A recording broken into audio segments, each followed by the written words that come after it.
What's up guys, this is your favorite fanfic YouTuber, the Fanfic Majesty, and welcome to another amazing video. You can follow me on Patreon for exclusive stories. 3F. Chapter 51 Banner, Hulk. Advertise here. Chapter 51. Banner, Hulk.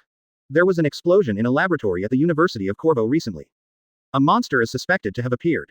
The military has arrived with a team, and the monster has even escaped. Please pay attention to this station for more news. Carl looked at the TV and looked inside. I thought about the news playing for a while, because the name of this laboratory sounded familiar. Then Carl remembered, isn't this the laboratory where Hulk was born? In other words, the monster was Hulk, and he seemed to be studying gamma rays for the military. In the end, because he was too confident, he directly conducted experiments on himself, resulting in a mutation occurred inside him, and Hulk was born. Later, when Banner returned to his human form, he worked in a beverage processing factory in Brazil and contacted Mr.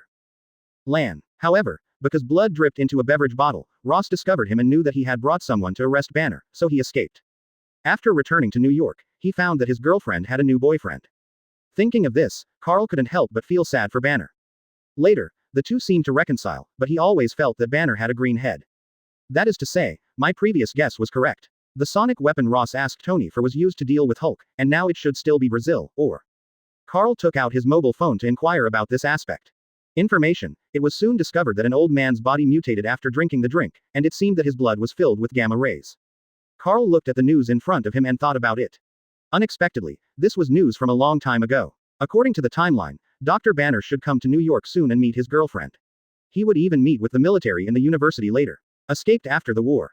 Carl is thinking about whether to get Dr. Banner to study genes for him. After all, he is a super academic with 7 degrees. Even Hulk is a problem.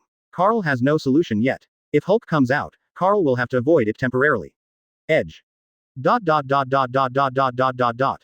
the other side, Brazil. After Dr. Banner discovered that someone seemed to be looking for him, he climbed out of the window with a rope from his home, and then entered the home of a woman he had rescued before. After a team brought by Ross discovered that Banner was missing, they immediately began to investigate. They searched for him without being cautious, and even ordered Ross to anesthetize him with a tranquilizer gun as soon as he was discovered. Next, Banner carried the computer in his backpack and used the terrain of the Roshina slums to chase the team brought by Ross, and drove them around until he bumped into the bald head who had been offended by the hero in his factory before saving the beauty, and there were 2 of his younger brothers with him. When they saw that it was Banner, they thought of what happened in the factory before, and prepared to teach Banner a lesson, and immediately prepared to catch him. However, Banner left directly after seeing that something was not going well, and ran into the factory as hard as he could, hiding in one place. Discovered by those 3 people. Dee. Banner raised his right hand, and the value on the heart rate monitoring watch above had reached 168 due to his strenuous exercise. Hulk will come out when the heart rate reaches 200, and Banner will immediately adjust himself. After 2 minutes of breathing techniques he learned from a yoga instructor, his heart rate slowly dropped, and Banner breathed a sigh of relief. Later, the team brought by Ross saw Banner's figure from a high place and notified others to rush to the factory. Banner on the other side had been discovered by the bald trio and was blocked in a place. The bald man took Banner's backpack as soon as he came up. Snatch it and throw him aside. Oh shit, my computer, give me back my computer. Banner was just about to pick up his backpack when his bald head immediately touched his stomach and spoke in Brazilian, although he didn't understand what it meant. I guess the scolding was unpleasant. Dee. After the bald man punched Banner in the stomach, Banner's heart rate immediately began to rise, now exceeding 150. The bald trio did not realize that the danger was coming, but continued to punch and kick Banner. No, I'm going to get angry. You don't want to know how angry I am, I promise. Banner endured the pain and said to the bald trio, and the 3 of them looked at Banner funny. After all, Banner looked like he was not particularly tall, so how could he pose a threat to them? Then the military team rushed outside the factory, and then turned on the night vision goggles to look at Banner's place. Just when they were about to shoot, the bald head of the bald trio was thrown out, and the other 2 collapsed to the ground in fear. Blonsky led the 2 people to Banner's place. Although he was a little confused, he decided to see what it was. After getting closer, he found through the night vision device that it was actually a huge green monster. Hulk also saw Brown-ski and the others lifted the machine beside them, and then threw it at Bronsky and the others. Roar. After Hulk threw it, he roared at Bronsky and the others, and after missing them, he grabbed something nearby and threw it again. Blonsky and others used the tranquilizer gun in their hands to shoot at Hulk. Although it hit, they were not tranquilized. The gun didn't work at all. Hulk pulled off the tranquilizer bomb that was shot on his body and attacked Blonsky and the others. After knocking Bronsky's 2 comrades away, he picked up the machine next to him and threw it at Bronsky, then left after hitting the wall in the factory. After a few big jumps, he disappeared into the Roshina slums. Inside, Ross sat in the command car and ordered to return with an ugly face. Later, through Banner's computer, he learned that he was communicating with someone from Mr. Blue. After they returned to the military base, they used the S.H.I.E.L.D. network intelligence system to quickly trace the real information about Mr. Blue, who was a man named Samuel Stern's biologist and a sitting professor at the University of Harlem. Banner then smuggled himself to his old university in New York, and saw that his girlfriend had a new boyfriend. When he came to a pizza shop, the owner was his friend, and he was there temporarily. I stayed there for a while and learned that my girlfriend's current boyfriend is a doctor and seems to be a top psychiatrist. After hearing the news, Banner fell silent. After all, she had disappeared for so long, and she should have her own life. Then he entered the university laboratory with the help of pizza, logged into his girlfriend's account, and prepared to query his previous experimental data. Only with this data can Mr. Lan help him restore his original appearance. However, the results of the query were not satisfactory. There was none. Then Banner logged into the chat box with Mr. Lan and told him the information, but the other party replied that there was nothing he could do. After that, Banner sighed. After taking a breath, he returned to the pizza shop, packed his things and prepared to continue his escape. He happened to see his girlfriend arriving with her current boyfriend, and she also saw Banner, who hid next to the trash can without being discovered by her. Chapter 52 Hulk fights the Army. Advertise here. Chapter 52 Hulk versus the Army. Banner was finally found by his girlfriend, Betty Elizabeth Ross, in a car. The two hugged each other in the rain. After that, Betty took Banner home and gave him Banner's experimental data at that time, because Betty I have already stored the data in a USB flash drive and deleted the data in the computer. Banner was naturally overjoyed when he found out that he could finally return to normal. The two of them couldn't sleep on the bed in the bedroom for a long time. Betty knew that Banner saw her and her current boyfriend together, and she was filled with thoughts. What are you thinking? Banner was lying on the bed looking at the ceiling. Now he just wanted to find Mr. Lan immediately and restore himself to his original state. As for Betty, he didn't blame her. After the next day, Ross knew about Banner and Betty's appearance in the university. Send in the troops. And last night, he was injected with the super gene previously studied by Stark Industries, and he was injected with 2 injections. One needle was inserted into the skin, and the other was inserted into the bone marrow of the spine on the back. It was very painful, but Blonsky could bear it, and even more he survived and his body was strengthened. Now he couldn't wait to compete with Hulk.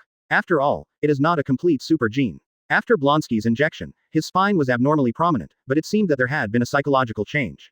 After receiving Ross's order, he immediately led the team to prepare to capture Hulk, and also wanted to try it. My current strength. Carl on the other side has been living a relaxed and unrestrained life these days, and his daily life is extremely comfortable. Moreover, there is good news from Yingson. The genetic experiment is almost successful, but it will take some time before it can be confirmed. The safety of the genes, plus the occasional date with Raven these days. Because he had long known that Dr. Banner would come to New York, he immediately released many shadow ninjas. As long as Hulk appeared, the shadow ninjas would immediately notify him. Carl knew the true identity of Mr. Blue and wanted to find him, and it's not difficult. His goal is just Mr. Lan. As for Dr. Banner, he has no way to suppress Hulk.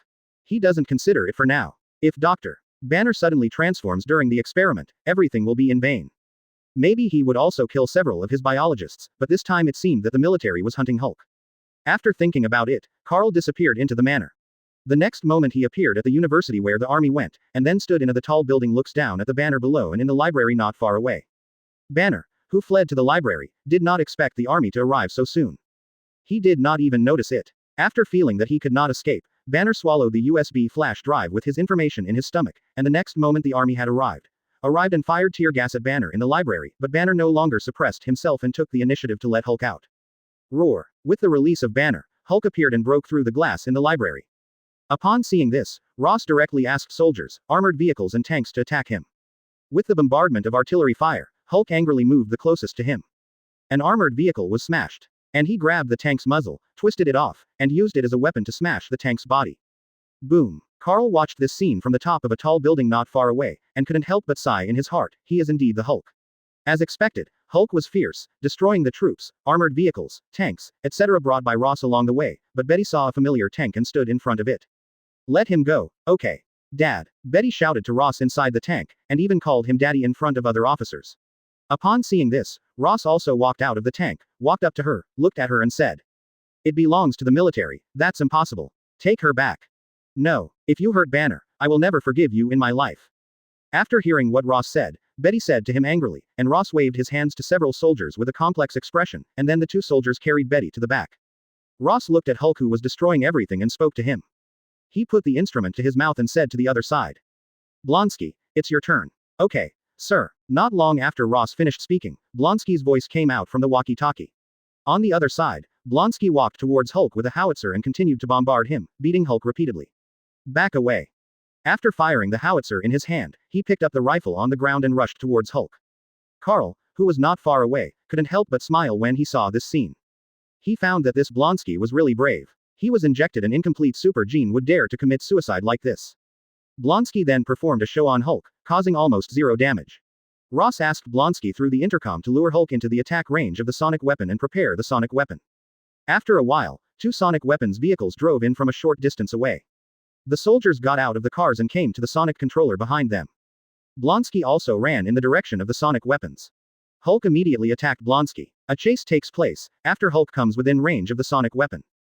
Buzz. Buzz. The sonic weapon was activated, and two invisible sound waves were blasted at Hulk. Even Blonsky was slightly affected. Hulk's green skin even had purple marks due to the sonic weapon. Carl shook his head after seeing this scene. Laughing, Rose still underestimated Hulk. This damage can be recovered in a while, and the angrier he becomes, the stronger he becomes. This damage is nothing. Hulk forced himself to pick up the remains of two armored vehicles beside him, and threw them at the two armored vehicles with sonic weapons. As the explosion sounded, the sonic weapons were destroyed. Ross's face immediately darkened when he saw this, but Blonsky said this, then he walked up to Hulk and provoked him with a small pistol. This scene simply shocked Carl. Didn't Blonsky know that you were so brave? Does your mother know? He couldn't understand it. Didn't he know how powerful Hulk was, and you still went up to provoke him with a small pistol? Boom. Sure enough, Hulk kicked Blonsky into the tree. Blonsky even changed his body shape and fell under the tree, not knowing whether to live or die. Chapter 53 Sign-in Mechanism. Advertise here. Chapter 53 Sign-in Mechanism. Carl's mouth couldn't help but twitch when he saw this scene. Sure enough, if you don't seek death, you won't die. When Rose saw this scene, he immediately called for an armed helicopter. Afterwards, an armed helicopter fell from the sky, and even suspended in the air to attack Hulk, using machine guns, missiles, and other weapons. However, these hits on Hulk did not cause any substantial damage. At most, they could only make him feel pain. Betty suddenly ran in the direction of Hulk. Upon seeing this, Ross immediately said into the walkie-talkie in his hand. Stop attacking. Stop attacking immediately, damn it. Hulk picked up the remains of an armored vehicle and threw it at the armed helicopter. Then he accidentally hit the tail of the armed helicopter, causing the body to lose control and even fall to the ground. The direction of the fall was in the direction of Betty. Hulk saw after this scene, he immediately ran over and held Betty in his arms. Using his back to block the wreckage of the armed helicopter and the aftermath of the explosion, Rose's eyes suddenly lit up, and then he breathed a sigh of relief when he saw Hulk holding Betty and walking away from the sea of fire. After all, she is his only daughter. Hulk glanced in the direction of Ross, hugged Betty, and disappeared into the university with a few big jumps, and even left the city directly. Ross could only order to close the team, and looking at the surroundings, he probably had to endure the Black Palace. Accountability. What he didn't know was that all the scenes of the battle were captured by two college students with cameras and posted online, which attracted huge amounts of attention, followed by demonstrations and strikes by the American people. After all, even the university encountered such a battle, even tanks, armored vehicles, armed helicopters, and that monster. Protest. You simply don't treat us as human beings. Protest. Is this how the government protects us taxpayers? Protest. We pay so much tax every year, and now the army actually uses heavy weapons in urban universities. Fake squid. Carl returned to his manor after Hulk left. Watching the news on TV, Carl couldn't help but feel funny. If the protest was really useful, then Ross wouldn't dare to drive tanks, armored vehicles, and trucks into the university without restraint, and then sent out several shadow ninjas. He had to pay closer attention to Mr. Lan, who was his future biological research expert. Carl saw Jelen coming to his side, and then sat directly in his arms. Carl also put his arm around Jelen's waist. In the past few days of getting along with each other, although they did not express their feelings for each other clearly, their feelings for each other were still strong. The relationship has taken a big step forward, and we even get along with each other tacitly. What? You still care about the people of America? Shouldn't a rich man like you not care about their life and death? Green said seductively to Carl while sitting on Carl's lap, wearing a professional attire and his plump and hot body. Her figure, blonde hair and blue eyes are simply a stunning beauty. No, I'm not paying attention to these protests, I'm paying attention to that big green guy. Carl looked into Green's eyes and said softly, even his eyes kept wandering around her body and stayed on her chest for a long time. Longer. Really, is that big green guy more attractive to you than me? Green leaned down and whispered into Carl's ear. Because of her actions, the majestic breasts were clearly exposed in front of Carl. Carl was greedy. The Snow White scene in front of me was even white wrapped in black lace. Definitely not. You are more attractive to me, little goblin. Carl pulled Green's head in front of him and looked at him. Carl said to them affectionately. Green looked at Carl equally affectionately, and the two of them looked at each other affectionately. When they met, they couldn't help but kiss each other. Then Green turned around, knelt on the sofa, held Carl's face in her hands and demanded wildly. Carl could only enjoy it passively, and Aunt May had not let him go to bed for several days, and Raven changed Green has been lonely for too long. The two of them were having sex with each other, and they were hooked instantly, and even felt each other's passion and madness directly on the sofa afterwards. When Carl woke up, it was already the next day. Looking at Raven sleeping next to him, Carl couldn't help but smile. Yesterday was crazy enough. After all, from afternoon to midnight, it lasted for more than 10 hours before he finally fell asleep with satisfaction. Even last night Carl deeply realized how good Raven was. She kept changing her body shape and being affectionate with Carl, allowing Carl to taste all kinds of women, just when Carl was reminiscing. Open black lens bracket ding. Congratulations to the host for getting a chance to sign in. Do you want to sign in now? Close black lens bracket. Carl was stunned when he heard it. Then he also knew the triggering mechanism of the system. The system also popped up the night he took down Aunt May, saying that he had a chance to sign in, and now that he had taken down the Raven system, it had come out. Which means that if he confiscates a woman, he can get a chance to sign in. Isn't this a proper way to let him have a harem? Carl showed a wry smile. System, sign in. Open black lens bracket ding. Sign in successfully. Congratulations on getting Kaio Fist Training Inheritance, Resurrection Cross X1, Bard Mask X1, Purification Rune X1. Close black lens bracket. Kaio Fist Training Inheritance. From the world of Dragon Ball, it is a technique created by North Kaio. It is a technique that can increase one's combat power several times, or even dozens of times, in a short period of time, but it is a burden on the body. Very big. Resurrection Cross. It can resurrect creatures that died within 24 hours. The resurrected object will enter a period of weakness after resurrection. The length of the weakness period is determined by the resurrected object's own strength. The stronger the strength, the shorter the weakness period. Bard Mask. A unique mask from the world of Jackie Chan Adventures. After wearing it, you can summon bat soldiers. They can fly with the wings behind them. They have extremely high speed and maneuverability, and their arms can emit light waves. Collect 10 after wearing the mask, you can get the entire world of shadow. Purification Rune. A rune from a mysterious continent. After the rune is embedded in objects, liquids, it can eliminate its internal side effects, but it can only be used once, and it disappears after use. Close black lens bracket. Carl looked at the 4 items in the system space and couldn't help but wonder. After all, only 3 items were signed in before. Is it because Raven is a mutant and is stronger than Aunt May? Or is it because it's Raven's first time? Carl was a little confused, but he didn't think much about it. Chapter 54 Planning Hulk Blood Serum. Advertise here. Chapter 54. Planning Hulk Blood Serum. After Carl took out the Resurrection Cross, it was a small cross that was even more exquisite. Carl bound it to himself and put it into the system space. After all, no place is safer than the system space. Plus this the Resurrection Cross gained another life, and he couldn't help but smile. What's more, it can resurrect creatures that die within 24 hours. It can not only resurrect himself. If people around him died due to negligence, you can also use this to resurrect them. After taking out Bart's mask, with a thought, he appeared in the room. Several shadow ninjas, with a pair of wings behind them, knelt down on one knee towards Carl. After waving them back, Carl placed the Barden mask and the Nia mask together in the system space. Then he could feel that the dark energy enhanced his progress a lot faster. It should be because of the Bart mask. Then Carl took out the training and inheritance of Kaio Fist as only a golden ball of light. After Carl took it out, it flew directly to Carl's forehead. Then a picture appeared in Carl's mind, which was exactly the method of practicing Kaioken. When Carl opened his eyes, he found that he had mastered the practice of Kaioken method, and at this moment Carl can already use Kaio Fist twice as much, but the burden and damage to the body is also great, because his physique is not too strong yet. Carl finally looked at the purification rune, wondering if it would be possible to use it to purify genes. The moment Carl saw the purification rune, he immediately wanted to use Hulk's blood to make serum, and purify it and inject it into himself, but he didn't know how. If it doesn't work, blood serum should be considered a liquid.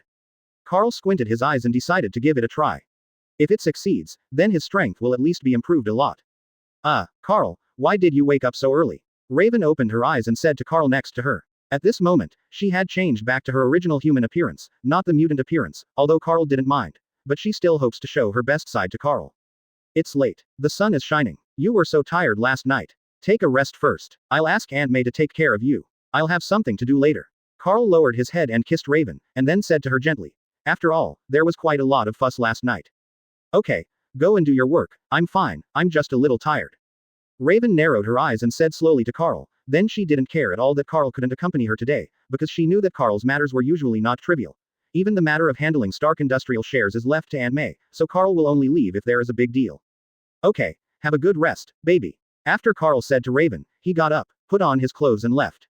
Later, when he came downstairs, he saw Aunt May holding a notebook and studying something. Carl knew it was Stark Industries stock without even thinking about it, because Aunt May felt that she had nothing to do all day and wanted to find a job. Carl was dumbfounded at the time. You, the lover of a Stark Industries shareholder, went out to find a job. He was not allowed to make people laugh to death, and then he left all the stock issues and other matters that required him to make decisions and sign contracts to Aunt May. He himself was happy and leisurely, otherwise Pepper would call him all day long, telling him about this and that decision of the company, and he had to sign this contract. Carl would have almost gone crazy with Pepper's phone calls, so he might as well just call Aunt May and let him know. The two women go to communicate, and besides, they can also find something for Aunt May to do, so she doesn't have to worry about making mistakes all day long. After all, Pepper is there to help teach her. Aunt May, help me take care of a raven later, which is Glynn. This is her real name, and she is a mutant. She has the ability to change into the appearance of anyone. I have something to go out for later, moi. Carl approached Aunt May and said to her, and then kissed her sexy little lips. I know. There was so much noise yesterday, so I'm not afraid that Peter and the others will know about it. Aunt May rolled her eyes at Carl and agreed. After all, the movement last night even surprised her. She knew how powerful Carl was, but in the end, Green insisted I struggled with him for 10 hours. Okay, I'm leaving. Christmas will be in a few days, and the spring festival in the East will be coming soon. Our family celebrates both holidays. You and Raven will discuss it. Carl said to Aunt May gently. After all, we celebrate both holidays. The few days of Christmas are equivalent to the Western New Year, while the Spring Festival is the Eastern New Year. Aunt May and the others are used to the Western Christmas, and Carl still thinks about the Spring Festival even though he has traveled through time, so celebrating both festivals is not bad. Point money. Okay, I understand. Remember to prepare gifts for Wanda and the others. Aunt May said angrily to Carl, and Carl nodded and disappeared. Carl planned to get some Hulk's blood this time instead of Dr. Banner's blood. If he gets only Dr. Banner's blood serum after purifying Dr. Banner's blood, that's a big deal. What's more, the purification rune can only be used once, so Carl plans to directly use it from Dr. Banner when he transforms into Hulk. Get some blood on you. He remembered that Hulk was injured during the battle with Abomination in the timeline, and seemed to have lost a lot of blood, so Carl still had a chance to get Hulk's blood, but if he couldn't, he had to do it himself. Anyway, the elemental Carl Hulk can't kill him, but getting some blood should do the trick. Because Carl had previously let a shadow ninja lurk in Hulk's shadow, he knew that Dr. Banner had returned to New York from the suburbs. The person with him should still be Betty, the daughter of General Ross. Carl came to Halley in advance. Mew District, in a restaurant on 121st Street, ready to wait for him here. From Carl's position, you can see Banner injecting the medicine, which is Mr. Land's laboratory window. The hatred that followed jumped out from there. Several black shadows flashed under Carl's feet and dived in that direction. Carl planned to let the black shadow ninja lurk in the shadow of Mr. Blue Stern, and catch him directly after he mutated. Carl slowly ate the food on the table, and then he could feel the shadow ninja in the shadow of Dr. Banner getting closer and closer to him. A smile appeared at the corner of his mouth, then he looked up in the direction of Mr. Land's laboratory, and even more soon there would be troops arriving from around. Carl knew that Dr. Banner had been exposed, and hatred would soon appear. The poor people of America were in such trouble. After Carl paid the money, he left the restaurant, walked into an alley and disappeared. Chapter 55 Conquering Samuel. Advertise here. Chapter 55. Conquering Samuel.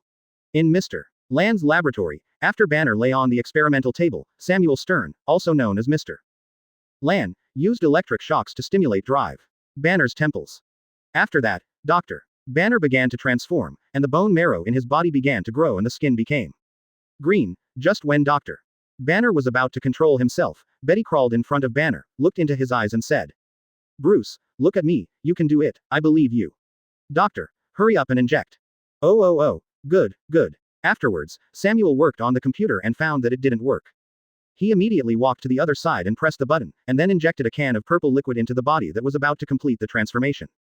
Banner's body, then the gamma rays in his body began to decrease, and then slowly returned to its original appearance. Then the green skin on his body gradually disappeared, and 30 seconds later he completely changed back to Bruce Banner. Oh God, you're okay, Bruce. Betty looked at Banner who had recovered and hugged him in surprise. Well, I think maybe it's not as good as you think. Maybe he's already healed, or maybe it's just suppressed and not eradicated. I'm not sure, Samuel said to Banner and Betty who were hugging each other. What? How could it be possible? Bruce has recovered, hasn't he? Betty asked Samuel a little excitedly. Okay, Betty, you're doing pretty well now, at least you've suppressed the worst, right? Banner quickly comforted Betty and put on his clothes, and then Betty and Samuel walked in the laboratory. Upon hearing that Samuel had produced his blood sample, he expressed strong objections. They should even be destroyed immediately, because he knew deeply what the consequences of his blood would be, and how crazy the military would be if they knew it. Samuel was puzzled by Banner's statement. With these things, they could even win the Nobel Prize, even develop many drugs to cure terminal diseases, and even become a super master in the biological field. Whoosh! Banner was shot with a tranquilizer gun from outside the glass, and then several soldiers rushed into the laboratory immediately, and then took Banner and Betty away directly, leaving only a female officer to interrogate Samuel. A few minutes later, Blonsky walked in from the door and punched the female officer away. Blonsky was completely paralyzed after being kicked away by Hulk. Ross originally planned to give up on him, but because of his super gene, he miraculously recovered after 2 days and was even fine. Ross also I was very surprised, and after receiving the news from Banner, I also called Blonsky with me. She's so tough, isn't she? I also want to become as powerful as Hulk. Can you do it? Blonsky grabbed Smear's collar, picked him up directly, and then faced him fiercely said to him. Are you talking about Hulk? It's no problem. It's definitely possible. It's just that I don't know what you've injected before, so there may be side effects, and some unknown situations that may occur. Okay, I'll inject it for you right now. Samuel looked at the muzzle of the gun in front of him and immediately agreed to Blonsky's injection. After all, he didn't want to die. After that, Blonsky lay down where Banner had been lying. Smear put Banner's blood on the injection device and then injected it into Blonsky. Ross on the other side also discovered that Blonsky had lost his body. Contacted him, and the last time he saw him, he went to the laboratory where Banner was staying. But he glanced at Banner and Betty on the plane, and then ordered the plane to return. As long as Banner was in his hands, a Blonsky was dispensable to him. Even if he was not afraid of the Black Palace's accountability, no matter what it is said that he is also a powerful general, and the Black Palace cannot do anything to him. As Banner's blood entered Blonsky's body, his body began to change, and eventually became a shit yellow monster with a bald head. The spine behind him was abnormally prominent. Samuel saw this scene and immediately he panicked and said humbly to Blonsky. Wait a moment, I will soon turn you into your original form, just a moment. Boom. No, I don't want to change back. I can feel that I am very powerful now, more powerful than ever. After the mutation, Blonsky raised his hand and knocked Samuel away, and even broke the wall in front of him and jumped. Go out, and Samuel fainted after being knocked into the machine by Blonsky, and Banner's blood was flowing in his direction. Then there was a wound scratched by the machine. As the blood dripped in, Samuel's head began to mutate. Soon Samuel also woke up, showing a meaningful expression, and then his head finally merged with a he stopped when he was as big as a basketball. Now he feels very comfortable and his mind is very clear. Even the speed of thinking about the problem has accelerated a lot.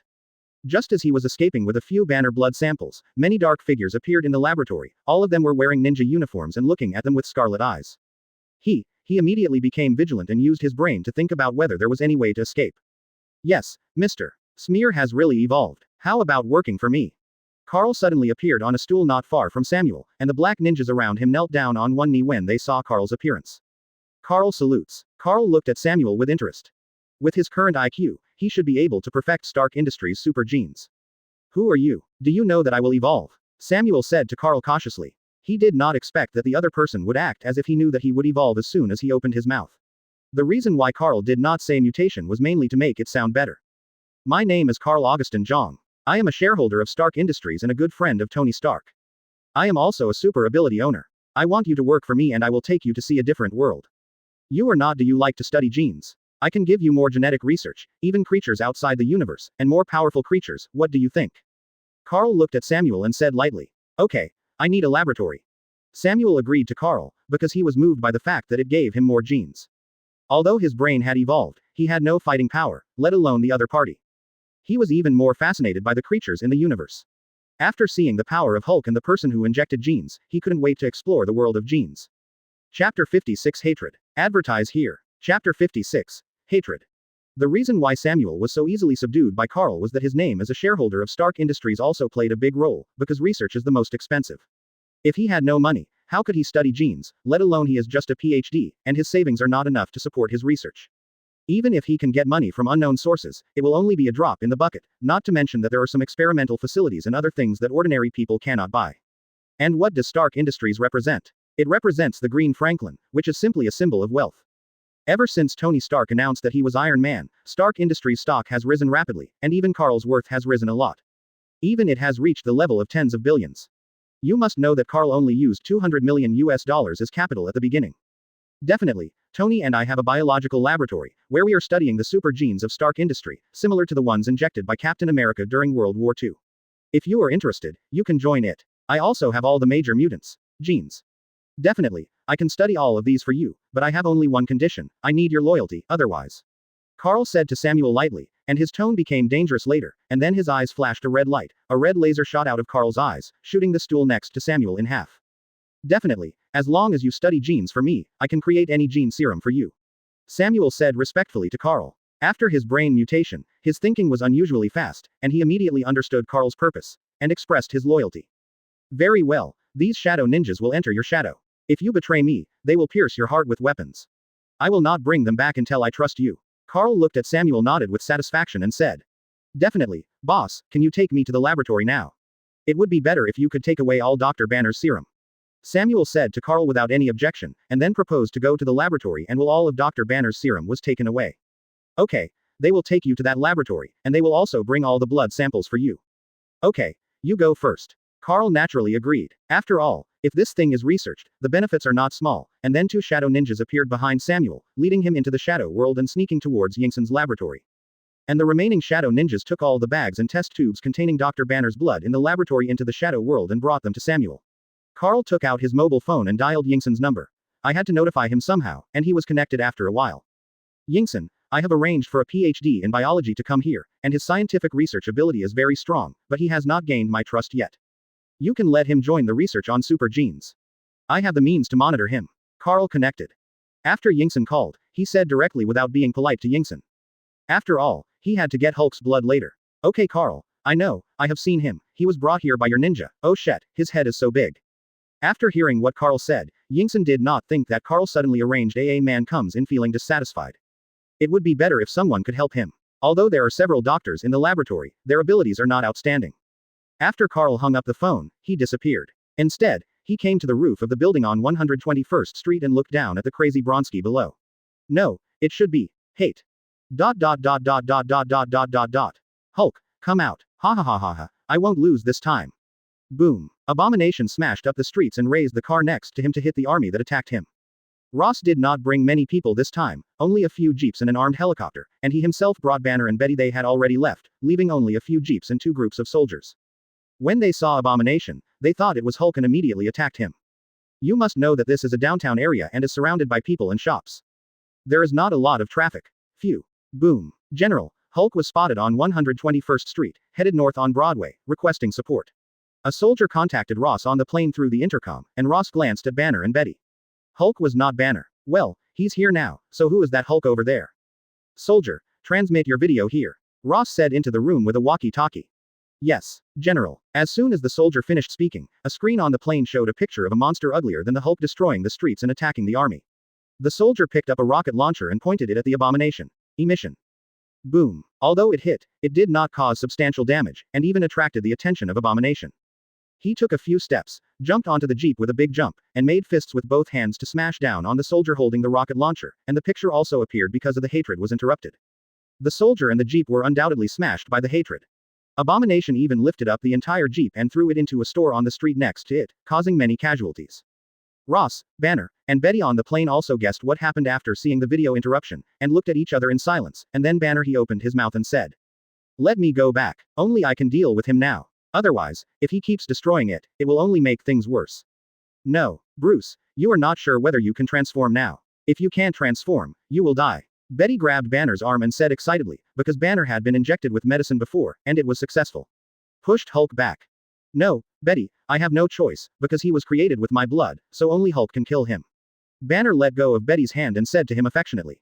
How sure are you? Ross said to Banner after a moment of silence. Chapter 57 The Appearance of the Female Spider-Man.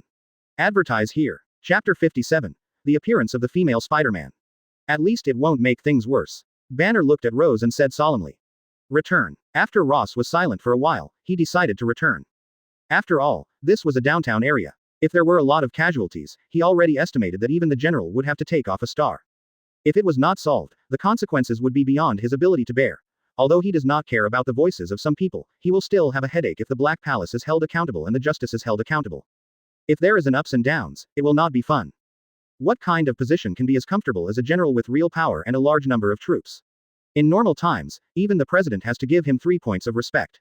If he causes irreversible major mistakes, his hat will be removed, even if he is a general. Dot dot dot dot dot dot dot dot dot dot. The other side. Carl looked indifferently on the roof of the building as the hatred below went crazy, and he was lost in thought. Blonsky had been injected with Stark Industries' incomplete super gene before, and that super gene was researched through Captain America's super gene. Maybe he also has kindness. People who are injected will become kinder after being injected, and evil people will be more evil after being injected, like Captain America and the leader of HYDRA.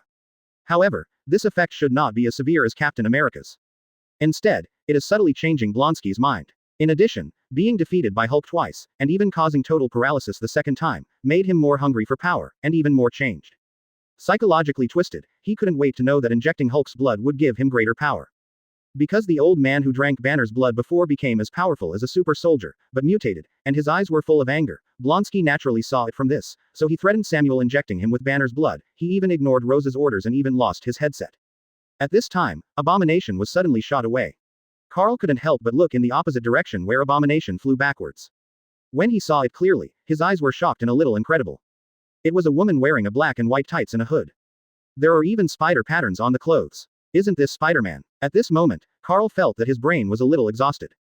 The female Spider-Man should not have appeared when Peter was in high school, and then Peter turned into a lizard man, and even said the sentence, "With greater ability comes greater responsibility."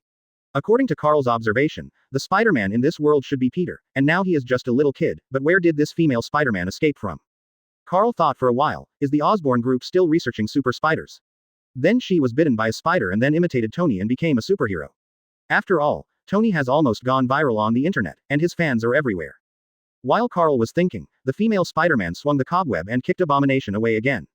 Angry and angry, Abomination raised a car and threw it at her.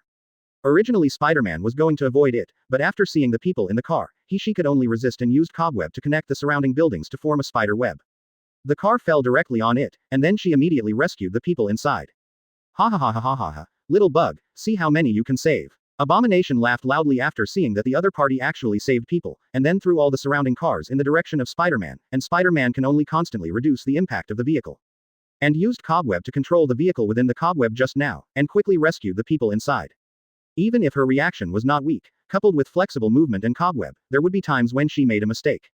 If she made a mistake, she would it cause the death or serious injury of the people in the car. The force used by Hatred to throw the vehicle was not weak. After all, in the early stage of the timeline, he suppressed Hulk and fought for a period of time. Boom. Boom. Spider-Man knew that this was not the way to go, because it would cause more people to be injured, and then shot a cobweb at the high-rise building, swinging in the direction of Abomination.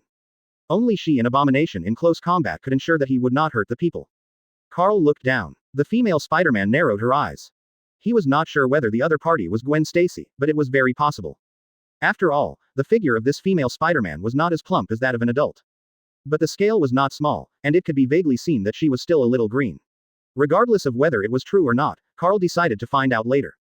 Next, Spider-Man and Abomination were fighting fiercely. Previously, Spider-Man could use his flexible body to attack Abomination, but it did not last long. As Abomination seized the opportunity, he punched Spider-Man. Out. Boom. Spider-Man was immediately knocked back and hit the wall of the store next to the street, with cracks on the wall. You must know that the predecessor of Abomination was Blonsky. Before he became Abomination, he was the ace in the army. Even if Spider-Man has spider telepathy, he may not be his opponent. After all, fighting does not rely on induction. Giggle, little bug, why can't you stand up? Get up and continue. If you can't get up, then you can die. The Abomination smiled and said to Spider-Man, who was holding his stomach, and slowly said stepping towards her direction. At the end of the sentence, he jumped up, clenched his fists with both hands, and bowed back. As his body landed, the impact of his fists and his own strength were combined, and he smashed at Spider-Man. Go. Boom. As the smoke dissipated, Spider-Man was not hit.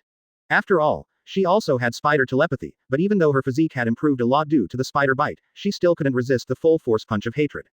She felt a burning pain in her abdomen at this moment, and her internal organs were even injured, probably bleeding. Whoosh. She took advantage of Hatred's inattention and sneak attacked him from behind again, but this time she didn't succeed. Instead, Hatred grabbed her feet. Hatred couldn't help but open its terrifying mouth with a smile, and then gave Spider-Man to Spider-Man. It hit the ground, and she immediately stepped on it with her feet, but Spider-Man nimbly dodged it. Even so, she still felt that her injuries were getting worse. Even if she hated the hit, it was not easy to bear.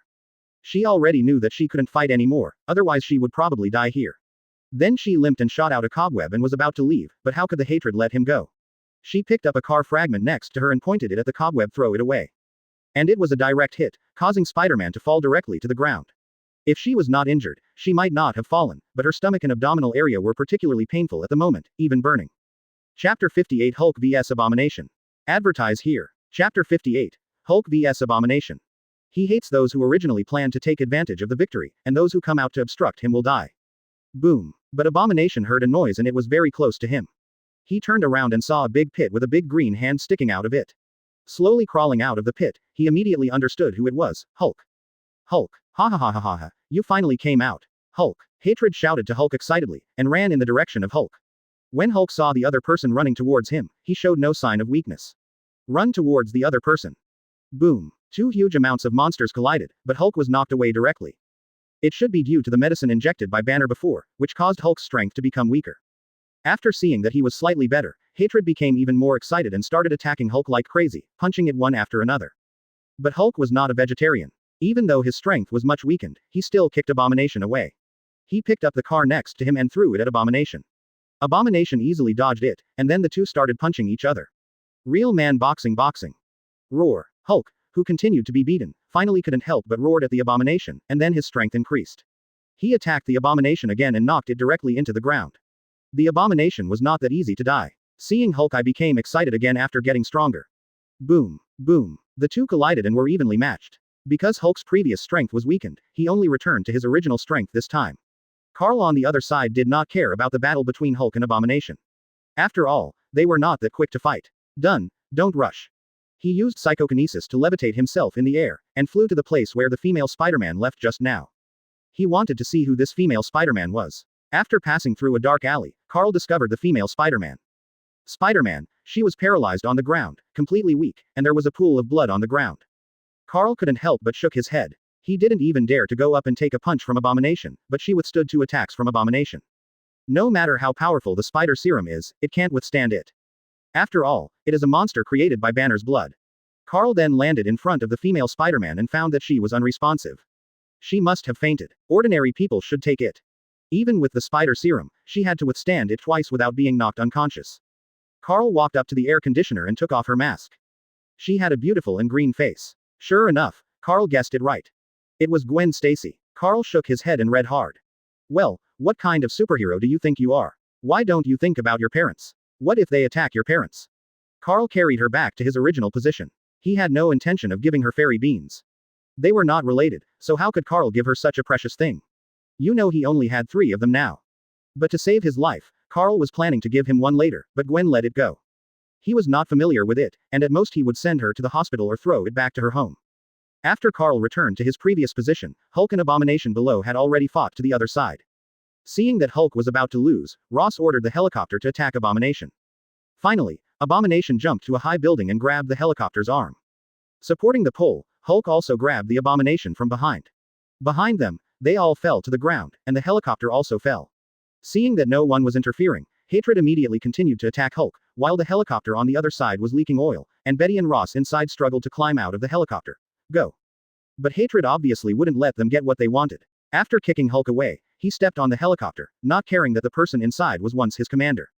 Roar. Hulk roared at Abomination, and immediately grabbed the large iron chain next to him and threw it at Abomination. The effect was not satisfactory. Abomination grabbed the other end and jumped in front of Hulk to strangle it. A green flash flashed in Hulk's eyes again.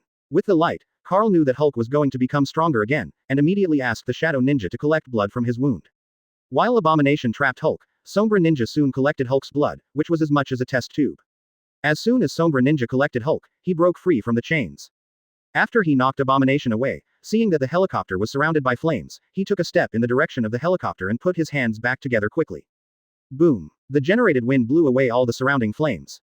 Carl watched this scene from a distance, and couldn't help but twitching at the corner of his mouth. This was too unscientific. It was still fuel after all. Hulk turned around and stood up in disgust. He picked up the chain and rushed towards Abomination, then strangled his neck tightly. 5 minutes later, Abomination's struggle became smaller and smaller, and there was almost no strength left to struggle behind. Hulk then let go of Abomination, grabbed the large steel bar next to it, and thrust it into Abomination's chest hard. Prick. The large steel bar penetrated the heart of the hatred, and the yellow blood continued to spurt out. After struggling for a few times with all his strength, he collapsed on the ground. Then Hulk looked around, and there were people around him. Carlton felt that they seemed to be seeking death. If Hulk is going crazy, trying to save everyone. Hulk glanced at Betty and Ross, who had climbed out of the helicopter, and then left with a few big jumps, but Carl did not take the black shadow back. It stayed in the shadows of Hulk and Banner, but even without the black shadow, Ninja also knows where Banner will go. In the movie I watched in his previous life, after he escaped from New York, he seemed to appear in Bella Coola, British Columbia. Seeing that the protagonists were all gone, Carl picked up the unconscious female Spider-Man next to him. Gwen Stacy entered the shadow world and disappeared, but he did not send her back to her home or the hospital, but brought to his own manor. Maybe the LSP attribute was activated. Gwen, wearing a Spider-Man uniform, had a special feeling. Oh shit, this is the person who fought with that yellow monster just now. How come she is in your hands? Chapter 59 Serum Injection. Advertise here. Chapter 59 Serum Injection. Oh yes, she was injured by the monster and was unconscious in an alley. I brought her back. Raven, can you treat her? Carl shrugged and said to Aunt May and Wanda, and she asked Raven to help her treat her. That was because Raven had many jobs, and being a doctor was one of them. Okay, put her in the medical room quickly. After hearing what Carl said, Raven asked Carl to carry her to the medical room. How could a manor worth billions of dollars not have a medical room, and even do things inside? A minor surgery. Wow, she is so young, she is still a child. Aunt May followed Carl, Raven and into the medical room. She exclaimed when she saw Carl taking off her mask. No one could have imagined that the person who had just fought with the yellow monster is actually still a child, even looks underage. Okay, Carl, please go out first. May, come and help me. I need an assistant. Raven controlled the medical equipment to monitor Gwen lying on the operating table. Before, Carl's were all guesses, but Raven needed to know. She can only be treated where she is injured. Oh, okay. Aunt May agreed to Raven. After Carl left, she also chatted with Raven for a long time, and was even more shocked by what she said and heard. Both of them have high emotional intelligence, so naturally they can get along better, and at the moment is saving people. She has no hesitation. After walking out of the medical room, he thought that he had to make serum, and immediately disappeared in place. The next moment, he came to the biological laboratory of himself and Tony. Carl, Yingson and a man with a big head not far away were there first. Samuel said hello. Carl came to the centrifuge and put Hulk's blood on it according to Yingson's instructions. After the high-speed rotation of the centrifuge, the serum in the blood was separated, and unlike ordinary people, this serum was green. Carl disappeared directly after getting the serum. Without even saying hello to Yingson, Yingson just shrugged and continued to do what he was doing. Now he only needs to concentrate on studying genes. His hometown is becoming more and more beautiful with the support of Tony and Carl. Good. After leaving the laboratory, he appeared in an alley and entered the world of shadow. After summoning a few shadow ninjas to protect him, Carl took out the purification rune he signed in and pressed it on the test tube of the serum. Then the runes were automatically embedded on the test tube, and then disappeared after a while. The color of the serum also changed, from dark green to light green. After Carl used the system to check the serum in his hand. Gamma serum. Serum extracted from the blood of gamma-ray mutated organisms. After being purified by purification runes, its internal side effects disappear. After injection, it can greatly enhance the physical fitness, and there will be no physical changes. Close black lens bracket. Carl couldn't help but smile after seeing the system's annotation. He took out a syringe from the system space and prepared to inject himself. Although he didn't have Hulk's ability that the angrier he got, the stronger he became, he still had a normal Hulk's physique. His syringe was adjusted in the laboratory, and it is his own thing anyway. Prick. He inserted the syringe into his arm and started injecting the serum into it. As the syringe was pressed, the serum slowly entered Carl's body. Carl could feel that his internal organs were burning. It was a very piercing pain. Every piece of skin and the muscles are aching, and the meridians seem to be impacted by something, and the heart beats faster and even more powerfully. Carl gritted his teeth and persisted in the strength of the serum in the world of shadows. His body was already wet with sweat. He already felt like he was going to faint. It was so painful that it even hurt his bone marrow. This process lasted 10 minutes. When Carl was almost unable to hold on any longer, he finally stopped. Although there was still a burning sensation in his body, it was nothing compared to just now. He clenched his fists and felt an excited expression on his face after feeling his strength. Afterwards, he discovered that there was a layer of black stains on the surface of his body, which smelled particularly unpleasant. Carl immediately returned to the bathroom in his manor from the world of shadows and immediately cleaned his body.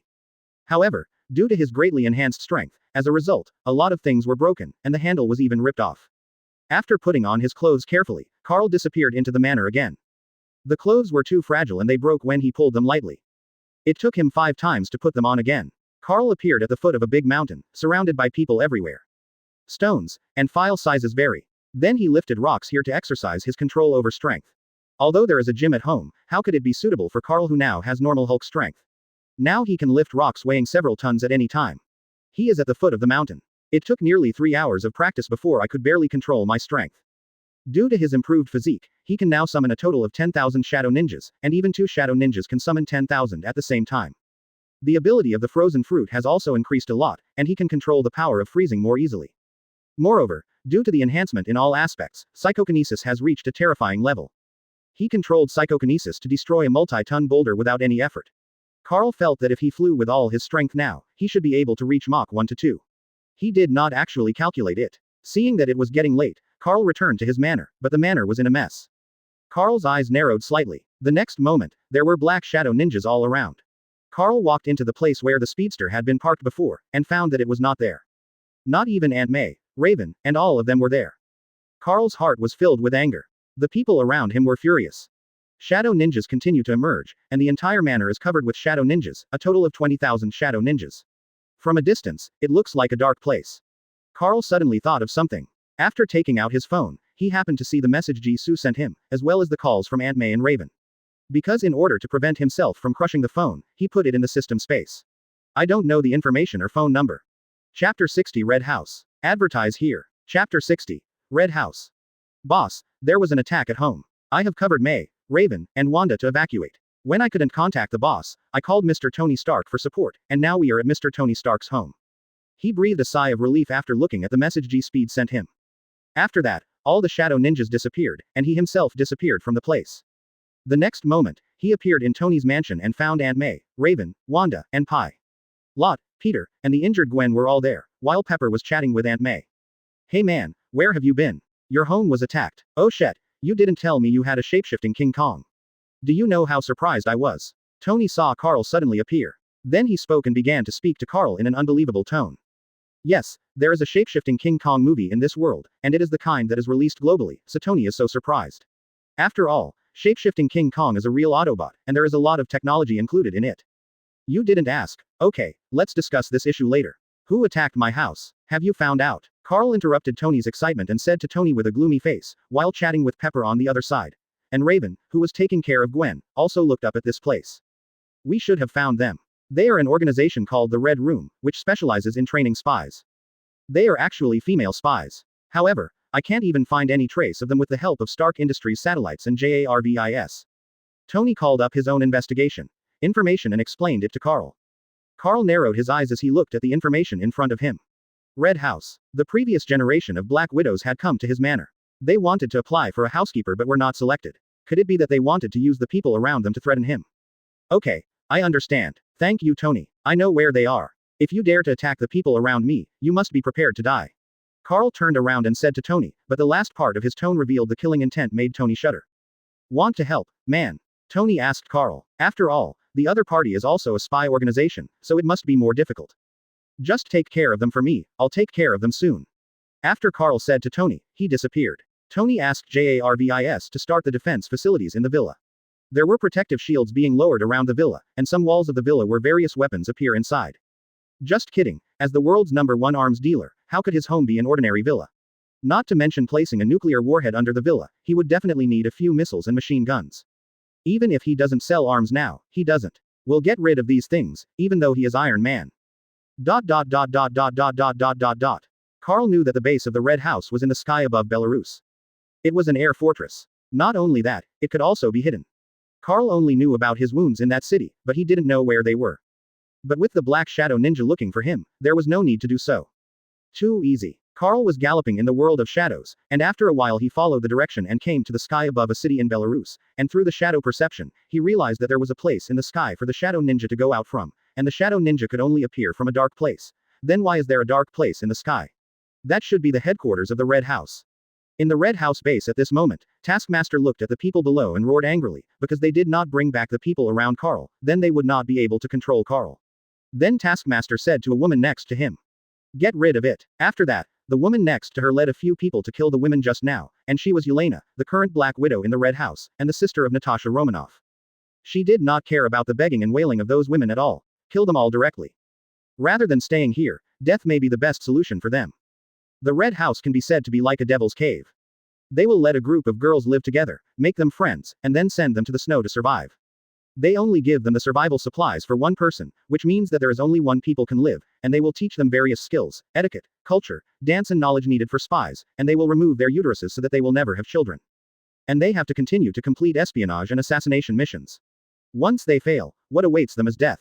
They will completely destroy their outlook on life and turn them into perfect killing machines until only one person from each class of the Red House graduates, and become the new Black Widow. Bang bang bang. After Yelena returned to the room just now, countless ninjas in black suddenly appeared around them and surrounded them, even the Taskmaster, while Carl walked out of the darkness clapping his hands. I didn't expect that I could watch a big show. I can only say that it is worthy of the Red Room. Carl slowly walked towards the Taskmaster. As for the Taskmaster, he is just a human being who can imitate the opponent's fighting skills and various abilities. Superpowers, etc. cannot be imitated. You are Carl, I didn't expect you to find it here. Imitation Master said to Carl in a deep voice. You know that the Red House is in the sky, and he didn't expect that Carl could find it in such a short time. Haha, are you scared? You should have this kind of consciousness when you attack people around me. Kill. Carl looked at the Imitation Master playfully and said, and directly ordered the attack. At the same time, Yelena also understood that only by taking down Carl could we let him those black-clothed ninjas through rat weapons. Then she immediately launched an attack on Carl, but to Carl, her attack was almost like a snail, and she slapped her right hand in Yelena's direction. Boom. Yelena was directly thrown away by Carl, and she was originally planning to kick Carl, so Carl's attack fell on her calf. When Carl knocked her away, her entire right leg was twisted and even paralyzed on the ground. Move, Carl. Now Carl has Hulk's normal strength, and every single blow has tons of power. Even if she has been injected with a special gene, she can't withstand it. Taskmaster, who was fighting the Black Shadow Ninja, shrank his pupils severely when he saw this scene. He knew that Carl was powerful, but he didn't expect to beat their Black Widow to the ground and couldn't move, and heard the screams coming from outside probably weren't being attacked in his area. That's natural. Carl sent out 10,000 Black Shadow Ninjas to massacre the entire Red House. He wanted to destroy the entire Red House in one fell swoop. This is the price for provoking him. Watching Taskmaster fighting back and forth with the Black Shadow Ninja, Carl's psychokinesis activated, controlling Taskmaster in place and unable to move. He directly used psychokinesis to crush his head. As for who his true identity was, Carl didn't care at all. Chapter 61 The Red House is destroyed. Advertise here. Chapter 61. The Red House is destroyed. After killing Taskmaster, Carl sent a large number of shadow ninjas to look for the real leader of the Red House in the Red House base, Dekov. The killing in the entire Red House base did not last long. 5 minutes later, almost all the spies and personnel in the Red House were dead, leaving only one place where the sound of fighting could be heard. After Carl came to that place through the world of shadow, he found that dozens of shadow ninjas could not defeat each other and were even suppressed. Carl also understood who the other party was. It was the real leader of the Red House, Dekov. Carl looked at him playfully, and once again sent 10 shadow ninjas to rush towards him. Since 10 can't be taken, what about 20? With the addition of 10 shadow ninjas, the situation turned around instantly.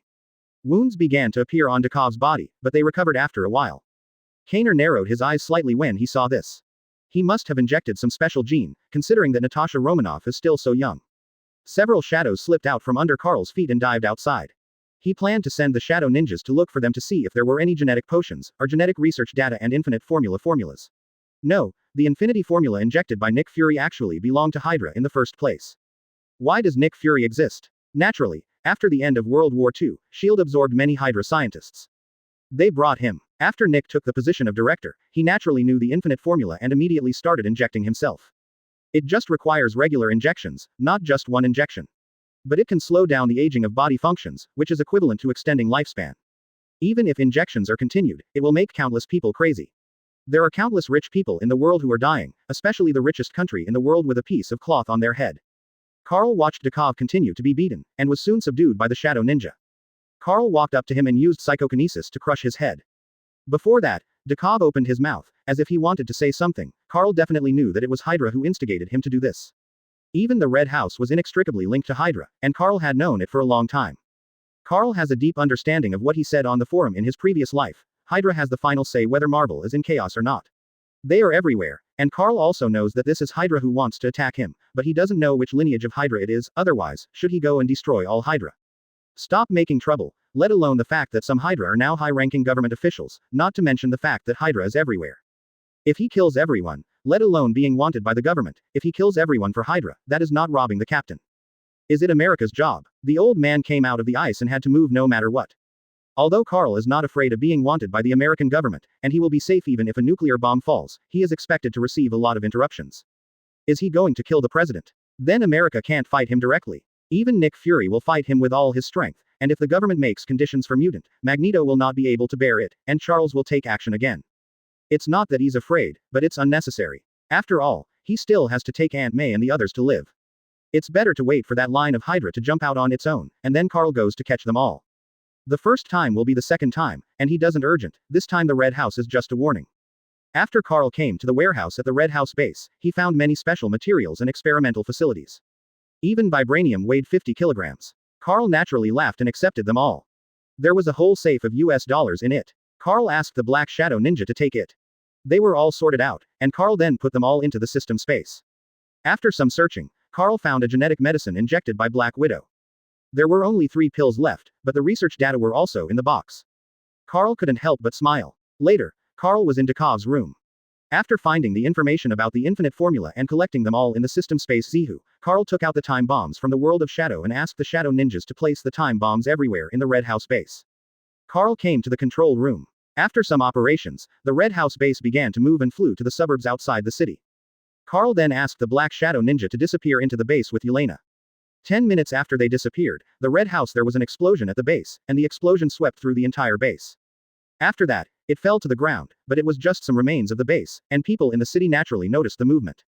After Carl disappeared from the Red House base, he appeared in Tony's mansion. The reason why he brought Yelena back was because she was also a person who had been injected with genes, and her fighting skills were pretty good, so she could be used as the Manor's assistant. Security force, how to make her surrender. Carl has plenty of ways to torture her, and Carl will arrange for the Shadow Ninja to enter her shadow. Once something goes wrong with her, the Shadow Ninja will take her down directly. It is not too safe, not to mention that she is only protecting the Manor. It's just safe. It's much better than being a Black Widow in the Red House. At least she doesn't have to kill and perform tasks every day. Hey Carl, there was an explosion in the sky over Belarus, and something was falling to the ground. Was it you? Tony asked him after seeing Carl appear in the living room. After all, Carl hadn't been there long, at most 2 hours. Yes, I destroyed the entire Red House base and their leader, and obtained the super gene they injected into every Black Widow, as well as the infinite formula to slow down the aging of body functions. Carl nodded without denying. Tony said. Slowing down the aging of body functions, isn't that extending life, my method? It's the same as I thought, right? Tony muttered to himself, then suddenly realized, and immediately said to Carl excitedly, after all, that is life extension. Even Tony would be excited if he found out. Afterwards, even Aunt May, Raven, and Pepper's eyes lit up, and they turned to look at Carl. They knew that they had been waiting for him here since Carl left. Aunt May and Raven breathed a sigh of relief when Carl first appeared. Yes, it's what you think. It can extend your lifespan, but it requires continuous injections, which is not suitable for you. Soon I will ask Samuel to research better genes and inject them into you, which can extend your lifespan and enhance your strength. Quote. Chapter 62 Yelena's Allegiance. Advertise here. Chapter 62 Yelena's Allegiance. Carl said calmly to Tony. He has always been immortal in the timeline. Now that Carl has become Tony's friend, he must at least increase his strength, not to mention that Raven, Aunt May, and others will also use it. Thank you, Carl, Tony said to Carl sincerely. After all, life extension is not easy to get, not to mention that Carl planned to inject him and Pepper, because recently his and Pepper's relationship continued to heat up, and the two of them it was not expressed but it was already tacitly understood. Okay, let's go first. By the way, come to our place to spend Christmas and New Year. At least it will be lively, Carl said after waving to Tony. He really couldn't stand Tony's expression. It was like killing him. He still felt uncomfortable, but it was much more pleasing to the eye when he farted. Okay, I'll take Pepper there. When Tony heard Carl mention it, he remembered that Christmas would be in a few days and he didn't have any decorations here. Usually, Pepper had done it for him before, and she even bought the first Christmas tree. When she heard Carl's invitation, she immediately agreed. After Carl nodded, Aunt May, Raven, and Wanda appeared behind them, and then led them into the world of shadows. Even Speedy appeared next to him, taking it to sneak into Carl's manor. Go. After taking them back to the manor, he immediately sent out the Shadow Ninja to clean up the mess and had all the damaged furniture replaced. After that, he summoned the servants in the manor and handed the matter over to Aunt May and Raven. After dealing with it, he came to the warehouse of the manor. The Shadow Ninja behind him moved a chair and placed it behind Carl. After he sat on the chair, a woman was brought out by the Black Shadow Ninja in front of him. It was Natasha Romanoff's sister, Yelena. At this moment, she had broken her broken leg back. Because of the gene injection, her recovery power was also better than ordinary, makes her much stronger. She slowly raised her head and saw a burly man with black hair and blue eyes sitting on a chair looking at her. Give you a choice to become a security guard in the manor. You can continue to live, and you don't have to kill and perform tasks every day. I can even give you a holiday. Maybe you don't know, but Natalie Romanoff is actually still alive. That is your sister. Carl leaned on the chair and looked down at Elena and said to her. What? Impossible. Taskmaster clearly said that she was dead. Yelena heard the news that her sister was still alive, and said to Carl in disbelief. In her knowledge, her sister died while performing a mission. That's why the Red House started to choose the next Black Widow, and he will. Haha, Taskmaster Erdakov must have told you. She did not die, but changed her name to Natasha Romanoff, and she is a S.H.I.E.L.D 7-level agent. Naturally, they cannot fight against Aegis. That's why I lied to you that she was dead, but in fact you have met her before. Carl said to Yelena with a chuckle, and explained why the Red House said her sister was dead. This is normal. S.H.I.E.L.D is relatively powerful in the European and American regions of the world. The reason why Natasha Romanoff joined S.H.I.E.L.D was because of Hawkeye. Hawkeye was originally going to kill her, but for some reason he brought Natasha Romanoff to join S.H.I.E.L.D. And became a level 7 agent. In the comics, Hawkeye and Black Widow are both level 10. It's level 7 in the movie. This is impossible. We have never met at all. Even I have been performing tasks, either to obtain intelligence or to assassinate. Yelena said in a daze. This news was a big blow to her. Because they still entered the Red House together. Nothing is impossible. Don't you remember? When you came to apply for the job of being the housekeeper of my manor, I chose Green among you, Jelen, your sister, and you three. Do you have an impression now? That person is you. Sister, she just used a fake name. It must be that you have been separated for too long and don't remember both parties. So, you have only one choice now, either work for me and become the security guard of the manor. Definitely, I don't need you to spy on intelligence or assassinate anyone. You just need to protect the people in the manor. If you don't agree, if so, I will crush your head directly. Carl said his request to Yelena casually, and it was still the same in the last sentence, as if it was insignificant to him. Okay, I agree, but, you said before that you could give me a holiday. Yelena hesitated and agreed to Carl. If it is true as Carl said, then compared to the Red House, this place is simply it was almost like heaven, and besides, her sister was still alive, so at least she still had a relative. Okay, then come with me to get to know the people in the manor. Definitely because you have just joined, so I will let the dark ninjas keep an eye on you in your shadow. Once you betray or do something that harms the lives of the people in the manor, or some dangerous things, they will kill you directly. Carl said to Yelena expressionlessly, and after he finished speaking, nearly 30 shadow ninjas entered Yelena's shadow. Yes, boss. ...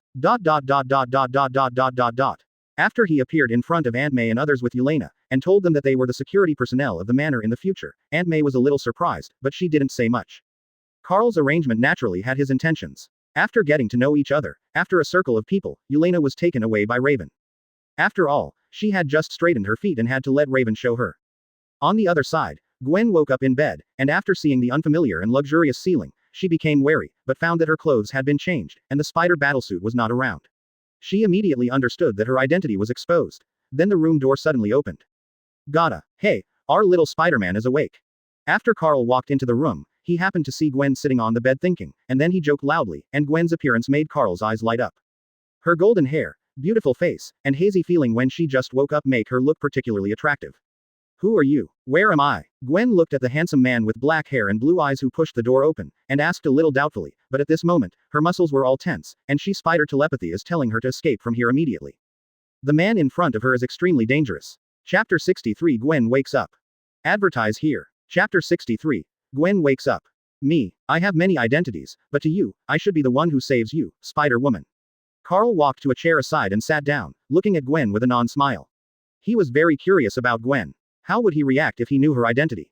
What? You know, are you the only one who knows? Can you keep it a secret for me? Please, if my father knows, he will probably keep looking at me. Gwen heard Carl's words after that, he could already imagine the scene after his father knew that he dared to fight that big yellow monster. No, many people in this manor know it. Your father doesn't know that you dare to run out and fight with that yellow monster. Don't you think about your parents? What will happen to them if you die? Carl said to Gwen calmly, not caring about her feelings at all. After all, this damn America believes in personal heroism. Like Peter in another universe's timeline, he went out to fight crime after gaining power.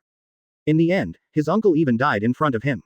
If he didn't leave the house childishly, how could his uncle come to him? Suppose if he after stopping the two criminals before, his uncle would not die. Later, Norman Osborn even knew his true identity. Fortunately, he didn't do anything to Aunt May, otherwise he would have regretted it again.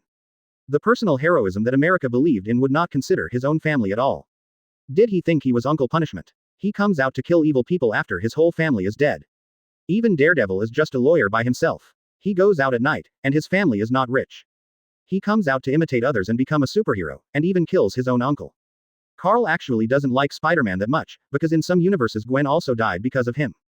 Now Gwen actually wants to follow the old path of heroism after becoming Spider-Man. The greater the ability, the greater the responsibility. Don't what will happen to your family after the gangs know your identity. After terrorists and supervillains know your identity, will they take action against your family? Will they fight with you? The greater the ability, the greater the responsibility. Big. I don't know, I just had a fever. After hearing Carl's words, Gwen would think about her father and mother. If she really had an accident, what would they have done? How sad, even the mother's health is not good. I think before you do anything, you have to think about your family first. If that yellow monster knows your identity today, and if your home address is found out, will he do anything to your family? You can see after you get home. What should you do when your parents are lying in a pool of blood? Carl said to Gwen coldly, giving her an example. He does have some feelings for this beautiful girl, but if she continues to decide to be a superhero or Spider-Woman, Carl will not continue. He does not want that day when a group of people who are not afraid of death rush into the manor with bombs strapped to their bodies, and his family was kidnapped for no apparent reason. I don't know, I should. Gwen broke into a cold sweat after hearing Carl's words.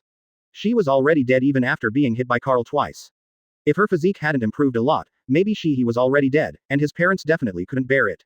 Remembering that he had decided to go out at night to do some heroic deeds and help others, this time he realized how stupid he was. He even felt scared about fighting that yellow monster. Think about it carefully, because it is not difficult to find out your identity. The daughter of the New York police chief. By the way, I did not change the clothes you wore for you, but my lover changed them for you. Yours, the spider battlesuit, is in the closet on your right. If you want to leave, you can leave by yourself. After Carl said to Gwen, he stood up and walked out, telling her the reason for the clothes she was wearing and the location of the spider battlesuit. After Carl left, Gwen sat on the bed thinking about Carl's words, and was very surprised when Carl said that she was the daughter of the police chief, but she did not intend to leave just like that, not to mention that it was already late at night, so she would forget about it. It was hard to explain when she went back, and then she set her sights on Carl. After putting on the slippers under the bed and walking out of the room, she was shocked by the appearance of this manor, and she deeply understood what splendor meant. There are luxurious decorations and gorgeous accessories everywhere. There are even some famous paintings hanging on the wall. These are definitely not Carl's own. The ornaments were originally from the manor, and the famous paintings were given by Tony. Who knows how many famous paintings the rich man owns? She walked towards the stairs, and then slowly walked downstairs. Then she heard some noises. When she reached the first floor, she happened to see Aunt May, Raven, and Wanda eating. At the same time, her footsteps also caught Aunt May's attention, and she turned around just in time to see Gwen's appearance. Oh my God, you're awake. You're hungry, come here and have something to eat. Aunt May put down the food in her hand and walked over to Gwen, pulled her to sit next to her, and greeted her warmly to eat. Hello, thank you very much. Gwen said to Aunt May a little nervously and then sat down. Because the table was very big, there would be no shortage of seats. Carl just said lightly after glancing at Gwen, he continued eating. Wanda kept helping Carl, and then threw the food she didn't like into Pilot's bowl, not caring about his protests at all. Raven just glanced at Gwen and continued to enjoy the Chinese food made by the chef.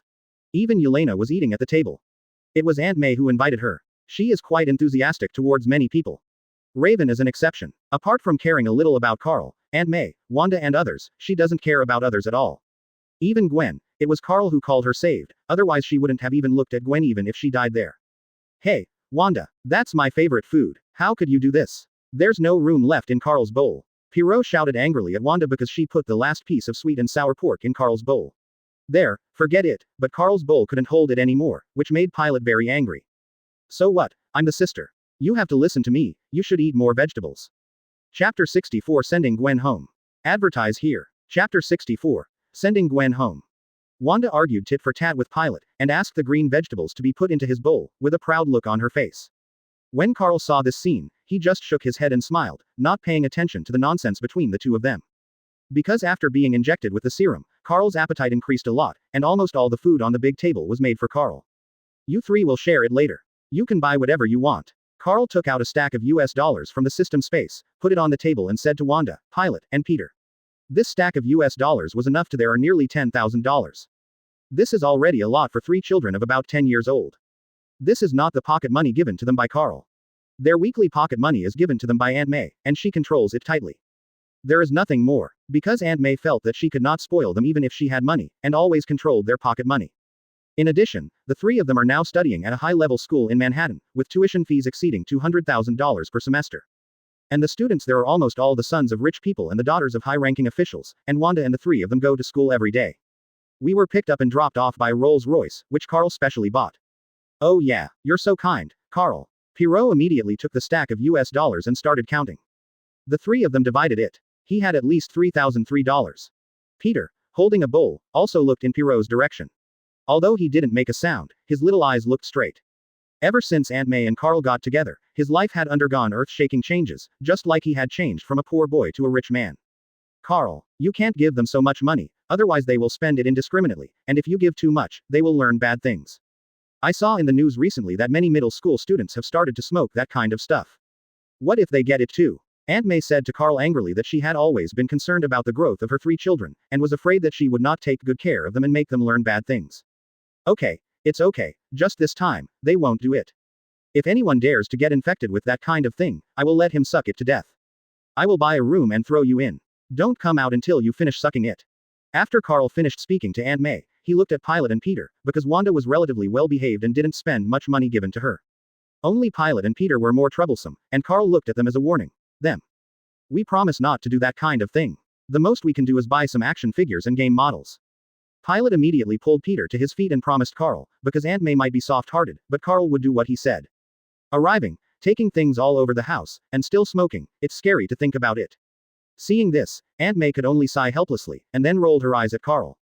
Gwen on the other side looked at what just happened and didn't know what she was thinking. At the same time, she felt incredible, and casually took out 10,000 US dollars. 3 young children, is this the world of the rich? Gwen was deeply shocked. Even though his father was the chief of the New York City Police Department, his salary was considered high income. Even if she was in high school, he would not be so generous as to give her a stack of US dollars. Later, she looked at Carl Fengwan Yun's table and everyone was stunned after eating everything. Silly, and Carl's belly didn't even bulge. And when Carl was eating, Raven was holding it for him. She felt incredible, but after thinking about spider telepathy's warning before, she was relieved. It seemed reasonable for a person with such strength to eat so much. Carl finished eating after that. I ran to the sofa on a small balcony on the 3rd floor and lay down. And the moonlight shining on him was so pleasant. Gwen saw this and followed him. When she saw Carl lying on the sofa with his eyes closed, the moonlight shone on him, highlighting Carl's white, handsome and holy appearance. She couldn't help but stunned. What's wrong? What's the matter with coming to see me? Carl said to Gwen at the door. Carl knew it since she was standing there, but he just didn't say anything. Unexpectedly, she didn't speak after a while, actually looking at himself in a daze. Well, I was wondering if you could send me back so that I can better explain my injuries to my father. Please, okay. Gwen walked up to Carl and said to him, and in the end she acted coquettishly and opened her eyes. Looking at Carl with a pair of bright big eyes. Okay, when are you going to go back? Carl glanced at those beautiful gem-like eyes and agreed. Anyway, it's fine after dinner, so why not go out for a walk, and Carl also plans to go out to see if he can meet there are a few people with outstanding abilities, but the security force of their own manner is not enough. Great, can you do it now? Gwen cheered in surprise and asked Carl. Carl nodded and took Gwen downstairs. During this period, Gwen returned to the room and changed. A piece of daily clothing. Aunt May bought this for her, just in case. Boom. Carl drove Gwen in the direction of her home in a black Lamborghini, but what they didn't know was that George Stacy had not come back so late because he didn't see his daughter. He even called the police to look for her in a hurry. And call the surveillance videos of major regions to eliminate them one by one. ... Thank you, Mr. Carl, thank you for saving me. If you hadn't saved me, I don't know what would have happened. Gwen said to Carl who was driving, because all the small alleys in America are infested with Nico's place, it's hard to say what would have happened if she had been passed out there. It's a small thing, just think about the consequences before doing anything in the future, or think about your family. Carl glanced at Gwen and said lightly. It was just a casual thing in the first place, and it was not a big favor. Not worth mentioning for Carl. Thank you, I understand. I will do it in the future, at least I won't rush out recklessly, but... Mr. Carl, I can feel that you are very powerful. Why don't you go fight against criminals? That way New York wouldn't the city be better? Gwen nodded and said that he would remember it, and asked the question that he had always had in his mind. All you see are gangs, robbers, and robbers. These all belong to the dark side under the light. Where there is light, there is darkness. Do you think these can be eliminated? What's more, is New York City a good city? What do the issues that the chief and the police should consider have to do with me? Just because I am powerful does not mean that I should help them. What's more, have you forgotten the example I gave you before? I don't want my family to be harmed, let alone even if I go to fight crime, what will I get? A sense of honor. Or inner fulfillment. As a person, shareholder of Stark Industries, America's youngest billionaire, do I still need these honors? Chapter 65 George Seeks Death. Advertise here. Chapter 65. George Seeks Death. Carl said to Gwen calmly, after all, his honors combined can probably be rated as one of the top 10 outstanding young people in America, and even Tony will not wear a battle armor to take care of gang affairs every day, because this kind of thing is to eliminate what doesn't fall off. There is darkness when there is light. What's more, America is already a chaotic country with a lot of racial discrimination, but no one in Carl has despised him so far. After all, he is also a shareholder of Stark and a friend of Tony. How can he despise him? Tomorrow he would lose his job and the company would close down. Well, I didn't expect you to be so powerful. Gwen opened her mouth after hearing Carl's words. She originally wanted to say that it was for justice, but asking for justice to a billionaire was simply too funny, and also shocked Carl's achievements. Okay, you're here, get out. Carl said to Gwen calmly. He did not answer her words, but stopped the car and let her get out because he had already arrived at her house and her father had brought several police officers with him. Already coming forward. Hey, Dad, I'm here. Gwen saw her father looking for her anxiously and even mobilizing the police. She felt ashamed of her previous behavior and immediately threw herself into her father's arms. Okay, baby, you go aside first, and I'll take care of the rest. Hey, now put your hands where we can see them, and then get out of the car.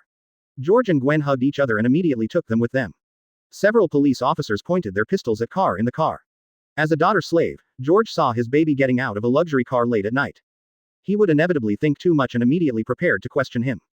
As for the luxury car, he didn't care at all. New York City, there are really not many people he can afford to offend, and after all, he is also the commissioner of the New York City Police Department. Oh, are you sure, George Stacy? I can even go to the police station with you to have tea, but you have to think clearly. Once I go in, this matter will not be so easy to solve. Carl opened the car window and smiled. He looked at George Stacy, exuding a dangerous aura. The last person who pointed a gun at him had already gone to report to Mephisto. Really? Then I want to see how much energy you have. Once again, put your hands in front of you. Get out of the car. 3 seconds, or I will shoot. 3. George felt natural when he saw the other party's arrogance. I was extremely unhappy, plus my precious daughter was sent back so late. No, father, you can't do this to him. He saved me. If you shoot, we will all be dead. He is a shareholder of Stark Industries and a friend of Tony Stark. Gwen saw her father pointing the gun at Carl, coupled with Carl's tone just now and the aura he exuded inadvertently. Her spider telepathy was already warning like crazy, and even goosebumps were rising all over her body. If she hadn't forced to suppress this feeling, she would have run away immediately, giving her away to face the yellow monster this morning. Feel. Come on, shoot, do you dare? If you shoot, your clothes will be taken off at night, and you will change from a chief to a police officer. Do you dare? Carl still looked at her face. He said to George without changing his expression, I kindly saved your daughter's life and even sent her back. You didn't even say a word of thanks. You came up and pointed a broken pistol at him. Carl was already in a good mood after eating. No more, he now wants to crush the other person's head. But he couldn't do that. It would be okay if he did it secretly, but killing the New York City Police Commissioner openly would cause a lot of trouble. Although Tony would help him settle it, it would also affect Stark Industries. Stocks, even can be tricky. With Stark Industries connections, there were many ways to replace him as the police chief, but they couldn't kill him openly. Several other police officers immediately put down their guns after hearing Gwen's words. They were just ordinary police officers. How could he be willing to offend Stark Industries shareholders? Not to mention that the director's daughter said that someone saved her, doesn't that mean that he was at fault? A man tugged at George's clothes and shook his head. George could only put down the gun unwillingly. At the same time, I thought of what my precious daughter said just now. Don't let me catch you, or I will definitely send you in. George said fiercely to Carl. He couldn't stand these wealthy businessmen, and they did whatever they wanted to do just because they were rich and powerful, even if they saved him. His daughter, he would also think that Carl had ulterior motives. You have no chance. Jisoo, contact Tony, send him the video just now, and tell him the cause of the matter. I think he will be happy to help me vent my anger. Carl said to Jisoo expressionlessly, and his eyes he kept looking at George with very unhappy eyes. Yes, boss, Mr. Tony Stark has been sent. JARVIS will remind Mr. Tony Stark to watch. Boom. Carl stepped on the accelerator of the Lamborghini, and then the black Lamborghini roared out. Several other police officers also heard what Carl said just now, and then fell to the ground weakly, looking at themselves with resentful eyes. The so-called director in front of me. They work in the police station not for justice, but for the Green Franklin. Now they have offended the shareholders of Stark Industries and are even friends of Tony Stark. If Tony Stark says anything, they will have to take off their police uniforms tomorrow.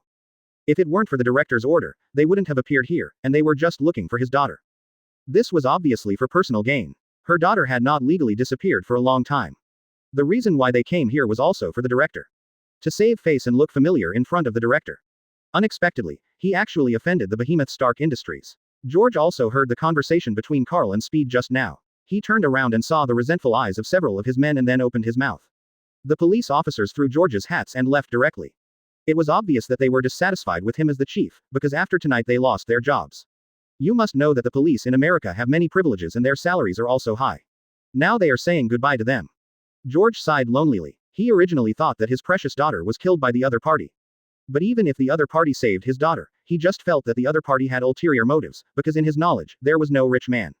It's good stuff, even for Tony Stark. Chapter 66 Juggernaut. Advertise here. Chapter 66. Juggernaut. Baby, what's wrong with your belly? George asked Gwen after he came to her. Because Gwen's belly was still wrapped with a bandage, abnormalities in her belly could be seen even if she was wearing clothes. I was hit by a car before, and then I fell into a coma. When I woke up, I found that it was Mr. Carl who saved me. There is still a bandage on it. Because I was afraid that you would be worried, I asked him to take me home. Next it was the scene just now, you really misunderstood him. Mr. Carl is a good man. Gwen explained to her father with a guilty conscience. She had little experience in lying for the first time, but luckily it was not exposed. HMPH, I think he just has bad intentions. My precious daughter is so beautiful, he must have some evil intentions. None of these rich people are good. George heard that his precious daughter was still helping that person. Nice words, he immediately retorted. Okay, let's go see your mother first. She's worried that you haven't rested yet. George interrupted Gwen who was about to speak and asked her to go see her mother first. Gwen heard herself the mother walked directly to her room before she had any rest. George sighed and followed. How could he be so relaxed on the surface? He himself also knew the consequences of offending Stark Industries shareholders and even Tony Stark's friends. He even led police officers and pointed pistols at each other. Several police officers. How could he, the director, not be able to figure things out clearly? But what can he do? If he can't protect his daughter, then even wearing this police uniform is useless. Carl was speeding on the road to the suburbs of New York. Although what happened just now made him very unhappy, it did not reach the level where Carl sent the Shadow Ninja to attack him. Maybe Carl would understand him from another angle, but why should Carl understand? Does this have anything to do with him? If you pointed a gun at me, it would be fine if I didn't kill you. I just took off your police uniform. The top speed almost reached 300 yards on the entire road, and the speed was still rising. A red meteor suddenly fell not far ahead. Carl found that it was not far away from him and was about to go take a look. Then the top speed continued again. Soaring.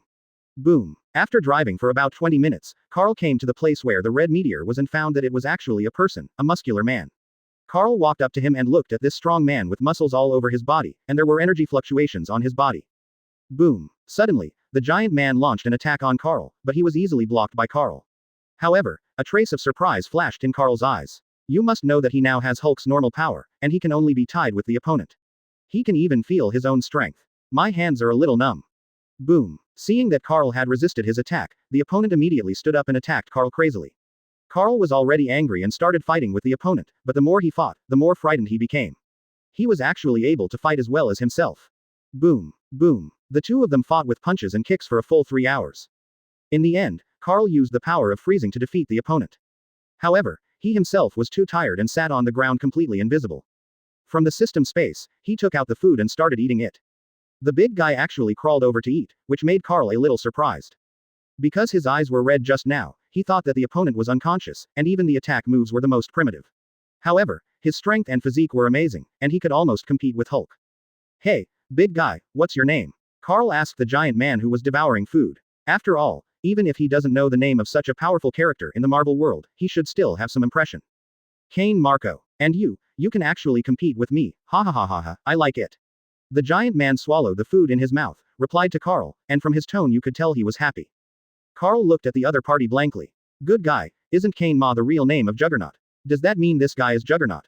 The man whose power comes from the evil god Cytoric. Moreover, the magic power of HYDRA can make Juggernaut inexhaustible, and even the physical body is almost indestructible. Its impact can destroy multiple buildings. It seems that according to the setting, he can withstand Thor's Meowth Hammer and Wolverine. Adamantium Steel Claws. Co-author. This boss was playing with himself just now. If he turns on the magic power in his body, almost nothing can stop him. I just don't know who is more powerful, Hulk or him.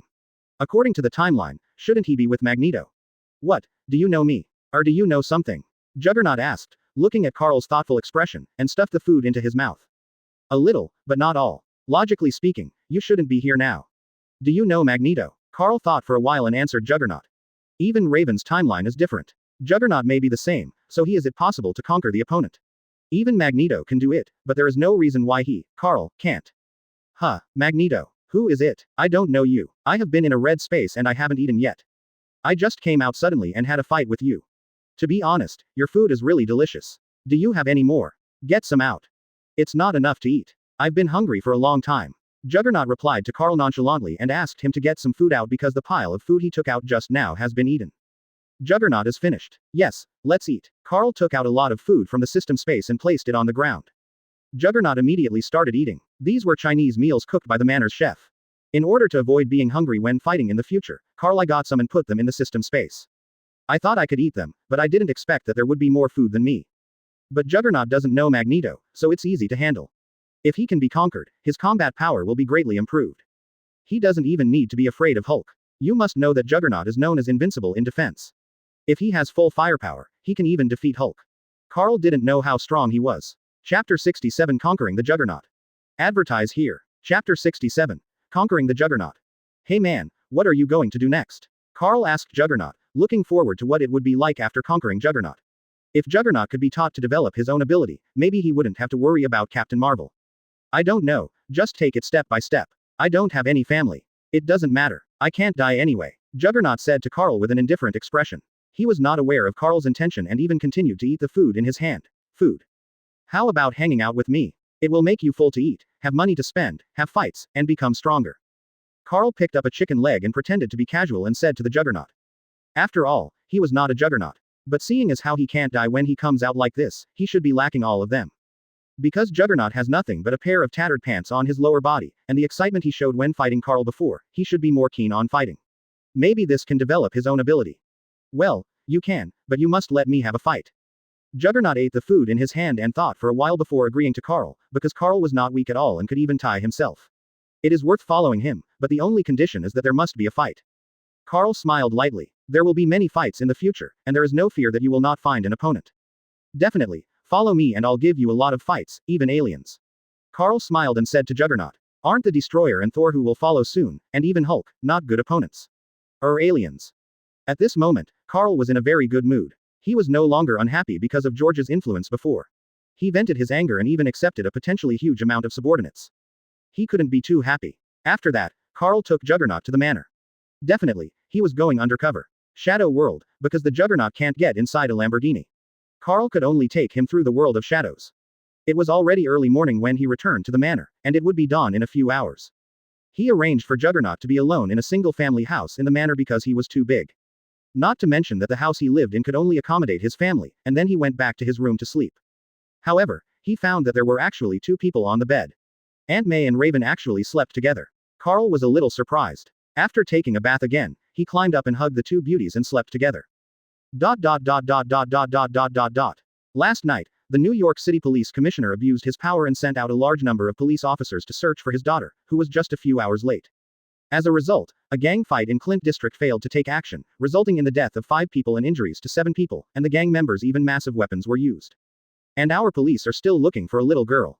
We strongly condemn his behavior. Even Mr.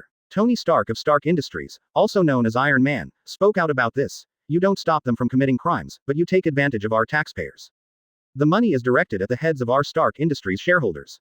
I think he has seriously neglected his duties. And Iron Man posted a video on his social account. What is shown is that the youngest shareholder of Stark Industries and the youngest billionaire in America was held at gunpoint by Director George and several police officers.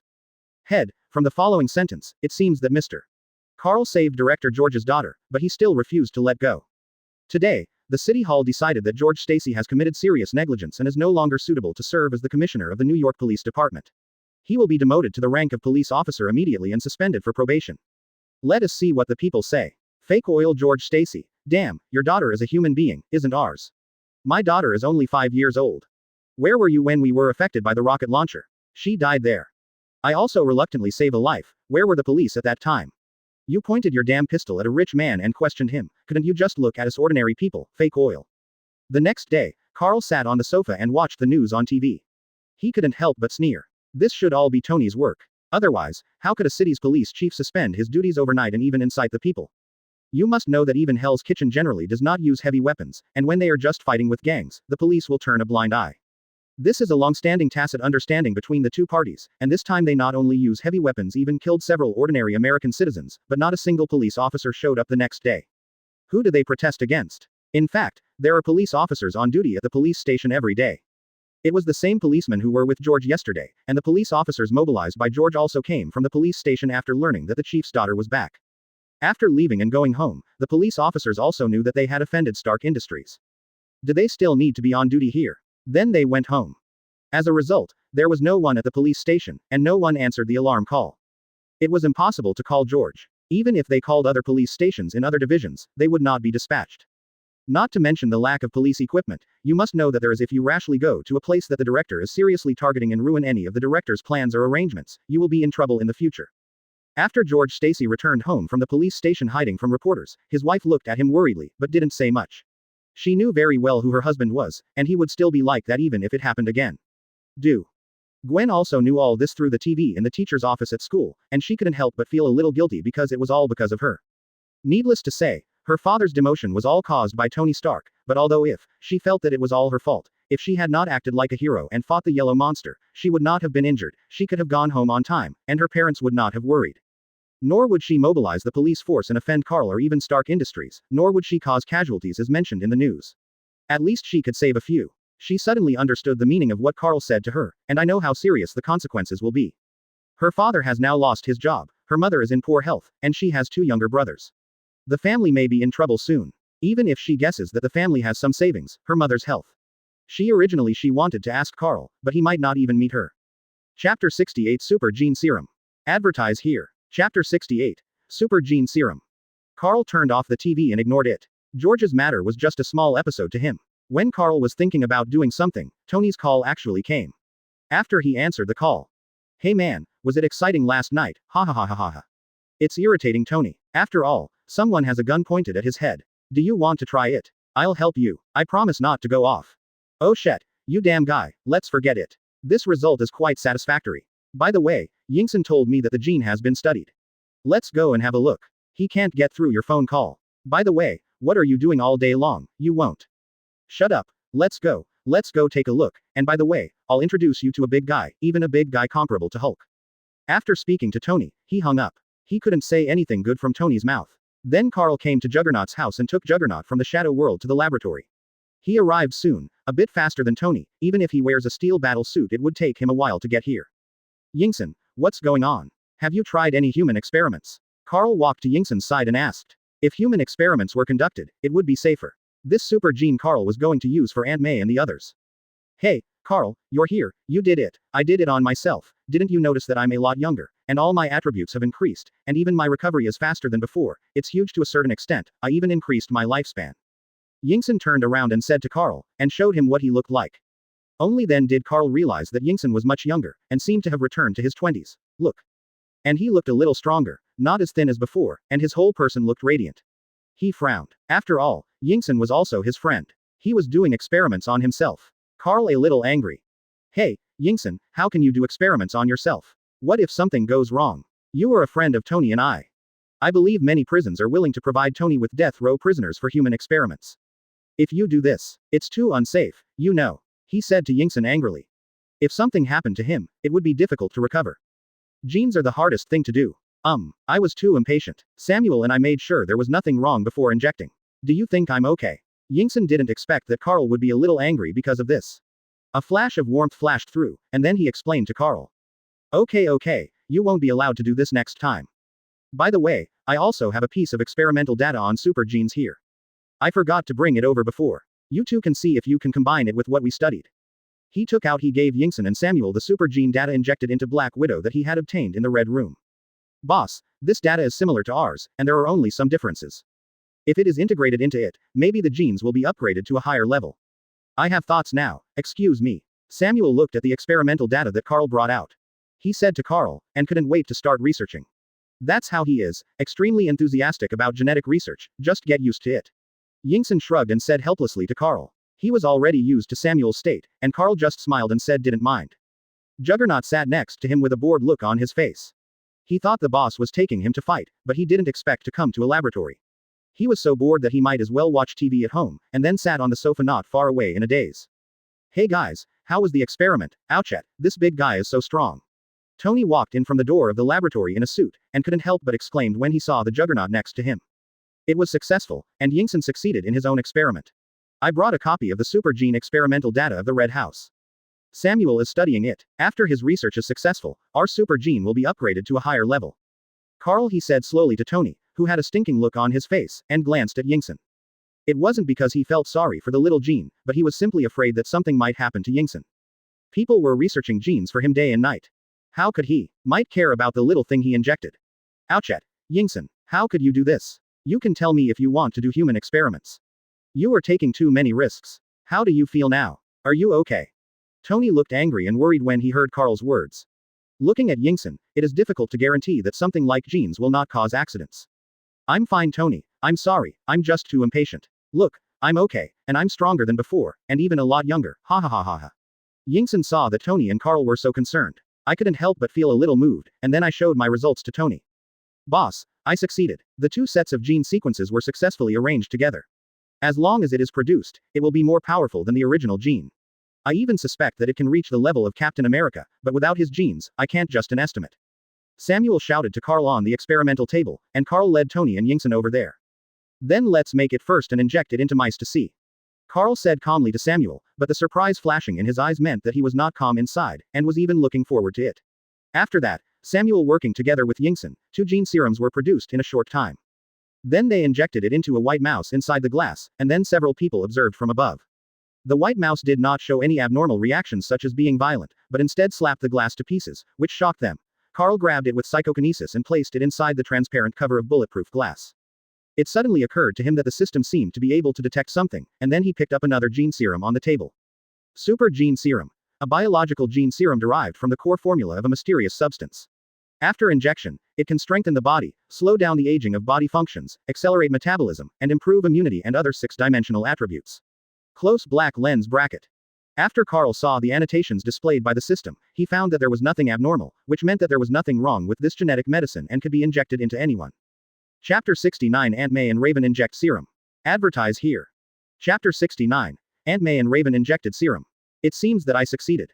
There should be no problem with this gene, but it has not been tested on humans yet, so to be safe, I think we still have to conduct human experiments. Samuel turned to Carl, Yingson, and Tony and said, but he knew who will be injected with this. Later, he also learned some information about his boss from Yingson.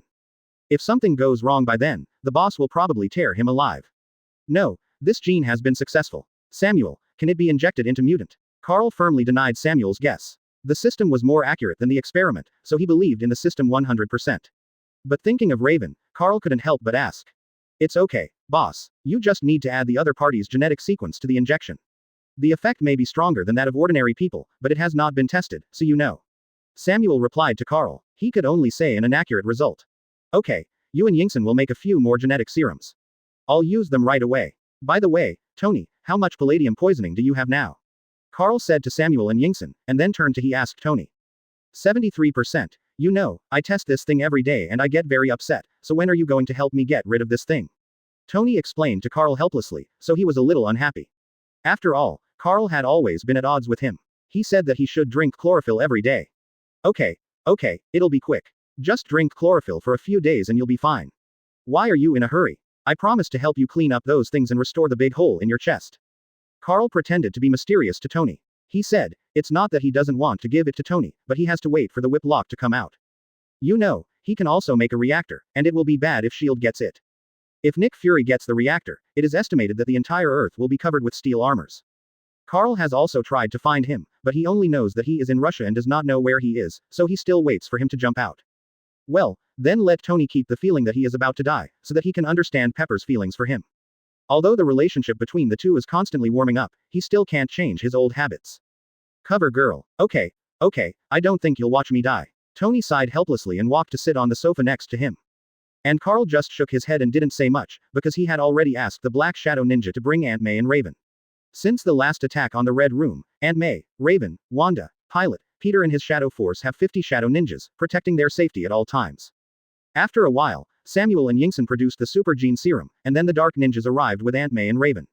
Carl stepped forward and hugged the two beauties, and then slowly said to them, "We have studied a super serum gene that can improve physical fitness, make you younger, and increase your lifespan.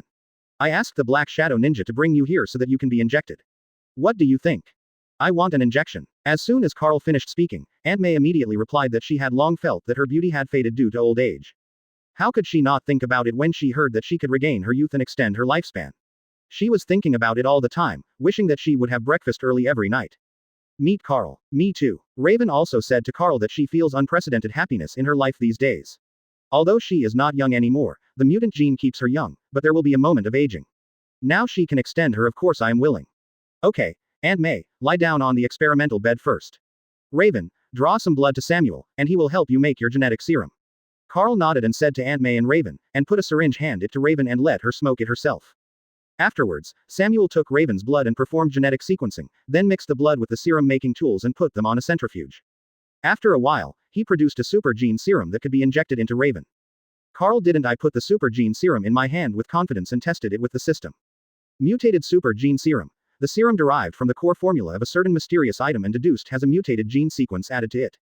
It can only be injected into creatures carrying mutated genes.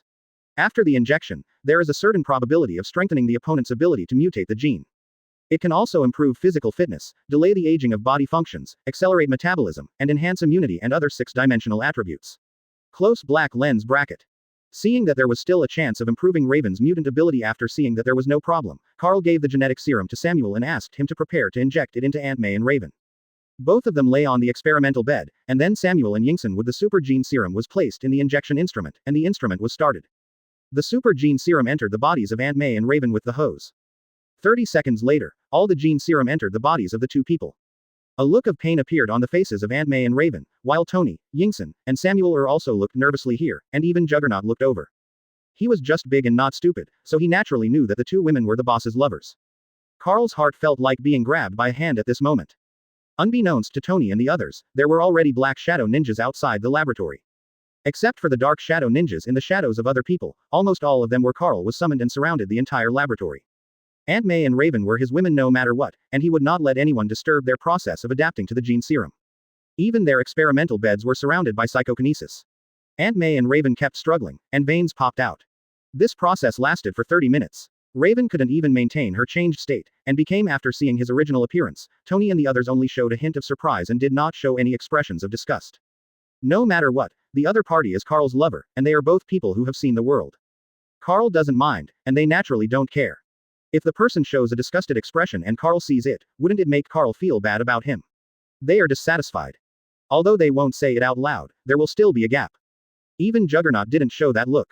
When he transformed, he couldn't see any better than her. It's just that he can't control it now. He can only transform in that red space. Even after transforming, his power it will be much bigger.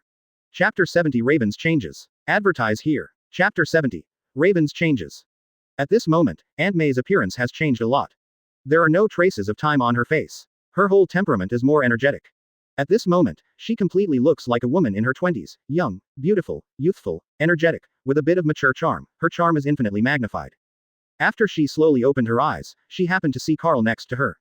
A black ninja appeared next to Carl. He held a mirror in his hand and faced Aunt May. Aunt May looked at herself in the mirror. At this moment, she was completely back to her youth, even more beautiful, and with plump breasts. Body, a perfect sexy goddess. Raven on the other side changed at this moment. Her blue skin began to disappear and she returned to human skin. After a while, she changed back to her original appearance, which was her own human appearance.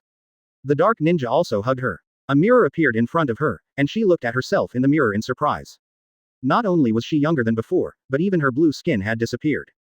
Raven could even feel that her ability had evolved and become a little different. Even her body felt full of power. She looked up at Carl and found that Carl was also looking at her. After that, Aunt May and Raven walked off the experimental bed, and casually flattened the armrest of the experimental bed. It seems that you need to get used to your power, Carl said with a smile to May and Raven, and the two of them were also very surprised by their own power. Even Tony, Yingson, and Samuel were also surprised, but then they felt quite it's normal. After all, he was injected with super gene serum. Thank you, Carl, do you like me now? May said to Carl with tears in her eyes. Before, she always felt that she was old, no longer young and beautiful, and unworthy of Carl. Now she finally regained her youth, and showed his most beautiful side to his lover. I like it. I like it very much. You are more attractive than before, and so are you, Raven. Carl held May and Raven in his arms and said to them. Although Raven didn't say anything to Carl, there was something in her beautiful eyes. Full of gratitude and love, she has not dared to reveal her blue skin all these years. Now, not only does Carl not dislike her blue skin, he injects himself with a super gene serum to extend his life and restore his youth. Even the blue skin is gone. Tony and others looked at the touching scene and didn't know what they were thinking. Maybe he thought of Pepper. He also understood Pepper's feelings for him, but the more serious the feelings, the more scared he became, and don't think that he is just a flower. Young master, this kind of serious and long-term relationship is what he is most afraid of. If he doesn't have feelings for Pepper, that's a lie. Not to mention how long Pepper has been with him. Even if it goes by, he will fall in love. Now Tony is completely in a state of not daring to take a step forward but not wanting to take a step back. This is also why Carl hasn't told him about the new elements and the place to restore his body. Tony in the original time did the same thing because he knew he was about to die, and even exchanged a gold watch for a box of strawberries that Pepper was only allergic to. And then he and Pepper took a step further after discovering new elements. That's because he lost hope at the beginning. After suddenly gaining hope, he will cherish the person in front of him even more. Now Carl has already given him hope, so he continues to be the same as before, needing to find a cover girl. Even Pepper has not recently ignored him. I definitely heard this from May's mouth. Okay, let's go back. By the way, Yingson, Samuel, and come to my place to spend Christmas together. Let's make it more lively. By the way, these are a lot of mutants' genes. Samuel, you can study them. It's best. If you can make it into a serum for all abilities, I believe your ability can be used. Carl hugged May and Raven and said to Yingson and Samuel, and invited them to come to his place for Christmas. Anyway, Yingson also said Tony had already invited his friends, how could he not invite him? The same goes for Samuel. He was the first person he conquered, so he had to invite him anyway. What's more, since he was one of his own, he couldn't just treat him as a tool. Okay, boss, I'll study it right away. Samuel took the box handed over by Carl and said in surprise to Carl. After all, there are a lot of mutant genes. He can study them all. As for making a serum, none of this will matter after he studies it thoroughly. Okay, I'm leaving. Tony, please remember to come. After Carl said the last word to Tony, he took May and Raven into the world of Shadow, and Juggernaut was also taken into the world of Shadow by the Shadow Ninja. No. After a while, he returned to the manor, and Juggernaut ran back to his house to hide. After May returned to the manor, she and Raven controlled and mastered her powers in the gym. In addition, Raven's ability evolved. As long as she transformed into someone else, she could use the other person's ability, but the other person had to be a mutant. Even if Charles's mind was ability, Magneto Eric's electromagnetic force can also be used. Even if she changes back to herself after becoming the other person, she will still maintain that ability, as long as she will be covered by another ability when she becomes another person. Carl was not surprised when he found out, because in the mutant universe, the Sentinel created is made from special factors found in Raven's blood. Then Sentinel was created and launched a devastating blow against mutants across the Earth. Even mutants had almost no resistance to ability. Because of Raven's special factor, Sentinel possessed all mutants' ability and restrained everyone. If it hadn't been for Wolverine in the end, time goes back in time. Stopped Raven, otherwise mutant would have been extinct in that universe. The reason why he can travel through time is Shadowcat's ability. Now Raven's potential has been directly improved a lot, and even her combat power has been improved a lot. Carl doesn't have to worry about her. Safety is in danger. Carl came to Juggernaut's house and took him to a large off-road vehicle shop. He had keenly noticed before that Juggernaut had a flash of envy when he saw the Lamborghini. Ordinary models simply couldn't bear the Juggernaut's size. Go to the off-road vehicle and have a look. If it doesn't work, ask Tony to make one for him. He can't treat his subordinates badly, and Juggernaut's potential and combat power are extremely high. Chapter 71 Wakanda. Advertise here. Chapter 71. Wakanda. After Carl took Juggernaut to buy a multi-million-dollar large off-road vehicle, Juggernaut was very excited. Afterwards, he told Carl that a real man should drive this, and then he drove away, especially in the urban area. He was running rampant on the road, but luckily there was no accident. He just didn't obey the traffic rules and let the traffic police chase him all the way. Watching this scene, I couldn't help but have a headache. It seemed that buying him a car might not be a good idea. In the end, Carl relied on his relationship with Stark Industries to solve these troubles. He took Juggernaut back to the manor and asked Speedy to modify his off-road vehicle.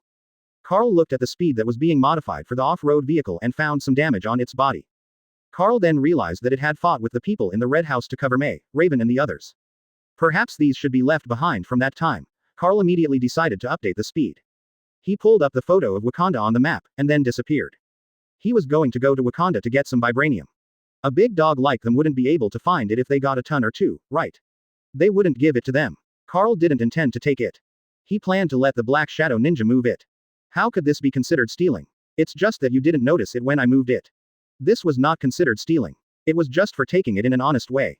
After entering the world of shadow, he quickly dived in the direction of Wakanda. At his current speed, he arrived in Wakanda, a so-called poor country, from New York in 3 hours. It is a high-tech country, and everything inside is made of vibranium. Yes, he is the richest person in the world. Even if he doesn't have a piece of cloth on his head, he is not as rich as others. After observing from the world of shadow, he immediately dived into the mine where they were digging vibranium. After a while, he found truckloads of vibranium ore. Carl didn't want to refine it himself, so he immediately followed the minecarts to where they were refining vibranium. I was shocked when I walked in. The entire factory was filled with refined vibranium. Carl looked at the vibranium in the warehouse using the ability of the world of shadows, and his mouth watered a little. This is all vibranium. On the black market, a gram of vibranium costs $100,000. There is even a price but no market. Not only is every piece of vibranium that appears, it will be snapped up by wealthy people, laboratories and companies, but the price is far more than $100,000. 1 gram of US dollars was placed so casually in the warehouse. 3 words flashed in Carl's mind. Big dog. 4 black shadow ninjas appeared behind the monitor, and then covered the monitor. 10,000 black shadow ninjas poured out and began to move vibranium crazily. Then they also started to move vibranium crazily through psychokinesis. It was not even one warehouse, but several warehouses. They were all looted by the black shadow ninjas at the same time. They were definitely discovered in doing so, but after their people arrived, the warehouse was evacuated by Carl. 3 warehouses were evacuated, containing nearly 60 tons of vibranium. Carl looked at the vibranium next to him in the world of shadows, couldn't help but smile, and immediately dived outside Wakanda. After appearing in an alley of the nearest city, he teleported and disappeared. The king of Wakanda on the other side came to the warehouse and saw that it was empty. All the vibranium had disappeared. His face was gloomy. He left without saying a word because he could move 60 tons of vibranium in a few minutes after the alarm sounded. It is definitely not simple. He did not decide rashly to send people out to investigate, because Wakanda's vibranium has special fluctuations that they can detect by themselves. He is not worried about the loss of vibranium. But I am worried about the strength of the other party. If I send someone to find it and a conflict occurs, the other party will be able to move 60 tons of vibranium in a few minutes. This is no joke. Even using a machine, it is impossible to move it in a few minutes. Even if you eat the heart-shaped grass, you can't do it if the other party attacks the entire Wakanda. And from the fact that the other party only takes vibranium and does not intend to harm the people of Wakanda, it can be seen that the other party only needs vibranium. If the other party spreads Wakanda's information, it will be extremely detrimental to Wakanda, so he has to think long-term. After Carl returned to New York from Wakanda, he gave vibranium directly to Speedy and asked him to make himself a new body, using vibranium. All with vibranium. Carl is so arrogant. He didn't buy it with his own money anyway. Even if the other party knows about it, so what? If he comes here, he will take Juggernaut to demolish Wakanda. Although vibranium is good, it's useless if you can't keep it, and vibranium is not really invincible. In the timeline, Captain America's shield was chopped to pieces by Thanos, but vibranium is the best metal on Earth and can be used as energy. Absorbing, and it is extremely hard itself. This is why vibranium is difficult to destroy. The main reason is that it has the characteristic of energy absorbing. Even kinetic energy and impact energy can be absorbed and then released. Unless there is a strong attack to break the absorption limit time, it's hard to break. The king of Wakanda saw that vibranium actually appeared in New York, and it was not 10 minutes ago. He even felt incredible. After making sure that there was no problem with the instrument, he believed this fact. Even though he knew that the world had mutant, he still couldn't believe it. I have never seen a machine that can carry 60 tons of vibranium across the entire Earth plate in a few minutes, and even appeared directly in New York, America. Even the stronger Magneto among the mutants he knew could not do it. Although he was unwilling to lose vibranium, he still had to consider his own people. After careful consideration, he decided to look at the opponent's reality, otherwise he would not be able to give the people tell me, 60 tons of vibranium were lost at once. Afterwards, he decided to send his cronies to fly a stealth plane to New York to investigate. Now that Prince T'Challa has reached adulthood, he will inherit his position soon.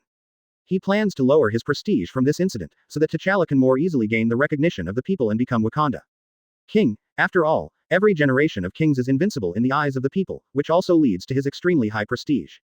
In order to let T'Challa inherit his position, he has tried every means, and now he has this opportunity. Even if the opponent is really as strong as he guessed, he will find an opportunity to lower his prestige, for the sake of T'Challa pave the way for inheriting the throne. Chapter 72 Exploration of Wakanda. Advertise here. Chapter 72. Exploration of Wakanda. After Carl gave him vibranium, Speed was also surprised by its properties. He then began to use vibranium to build a new body for himself, and was also preparing to update his form and weapon system, so he started to build his own warehouse in the manner. Start manufacturing. Because Carl knew that extreme speed could learn a lot of things from the internet, and later manufactured various weapons and black technologies, he directly transformed a warehouse in the manor, and placed a lot of mechanical equipment in it for extreme speed's use. Even Stark Industries used to there are also many weapons. In the next few days, Carl stayed with May and Raven at home, and then prepared for Christmas. Since May became younger, she was radiant and smiling every day, which shocked Peter and the others. I can think that Carl can actually restore May's youth, but I am also sincerely happy for May.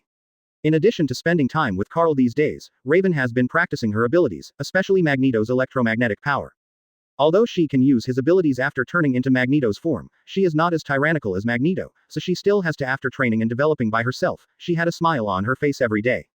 Naturally, it was because she had returned to her human appearance and was even much younger. She could always be with Carl. She even decided to come here to apply for a housekeeper job. The best thing she did in her life. Juggernaut was driving around the outskirts of New York in a super large off-road vehicle modified by Speedy. He was even more rampant. His relationship with Speedy had become very good, mainly because he often broke the car and wanted to start driving wherever he saw it. When he rushed forward, he was fine, but the car almost fell apart due to the tossing. Then he asked the Dark Ninja in his shadow to bring him and the car back to the manor, and then he went to Jisoo to help him repair it and modify it. Jisoo naturally knew that his master liked Juggernaut, so every time, I tried my best to repair it and then modified it again. I used the best materials, definitely not to the extent of using vibranium. Otherwise, if Juggernaut couldn't break the car, why would he find Speed, and how could their relationship get better? Carl told Speed from the beginning not to use vibranium. It can be the best metal on the market, but vibranium cannot be used. It was just for him to look for Speed again and again, deepen their relationship, and make Juggernaut feel a sense of belonging here, so as to retain Juggernaut. Carl did not refuse to repair or modify it for him, but he did not use vibranium. That's all, isn't it the best metal on the market? This is just a small trick. Boom. Carl, an invisible plane has appeared above the manor. Help me. Raven suddenly rushed out of the room in the manor and immediately shouted to Carl. Carl immediately used psychokinesis to probe into the air, and soon fell to the object, together with Raven, was pulled down directly by it. Juggernaut and Yelena also rushed over. The entire plane made of vibranium was in front of Carl's eyes. Carl immediately understood something. This is because Raven's electromagnetic force detects the metallic properties of vibranium in the air. Otherwise, he would not have discovered that the other party was flying a plane above his manor. The entire fuselage is made of vibranium. So the only one with this technology can only be Wakanda. It seemed that vibranium had lured them here, and Carl used psychokinesis to directly remove the door of the plane. Psychokinesis extended in and soon noticed two humans. Psychokinesis controlled them and took them out from the door of the plane. Seeing the two black men, Carl secretly thought that indeed, as he had guessed, they were people from Wakanda. Take off all the things on their bodies, then throw them into a remote room and gag them to watch. Carl said to Yelena, that big guy Juggernaut is not suitable for such a thing. Maybe he will pinch them later. Died. Yes, boss. Yelena stepped forward and stripped them down to their underwear, then brought chains to tie the two of them, then found a rag to gag their mouths, and carried one to the corner of the manor. Go. Quick Speed, this plane belongs to you. Study it carefully.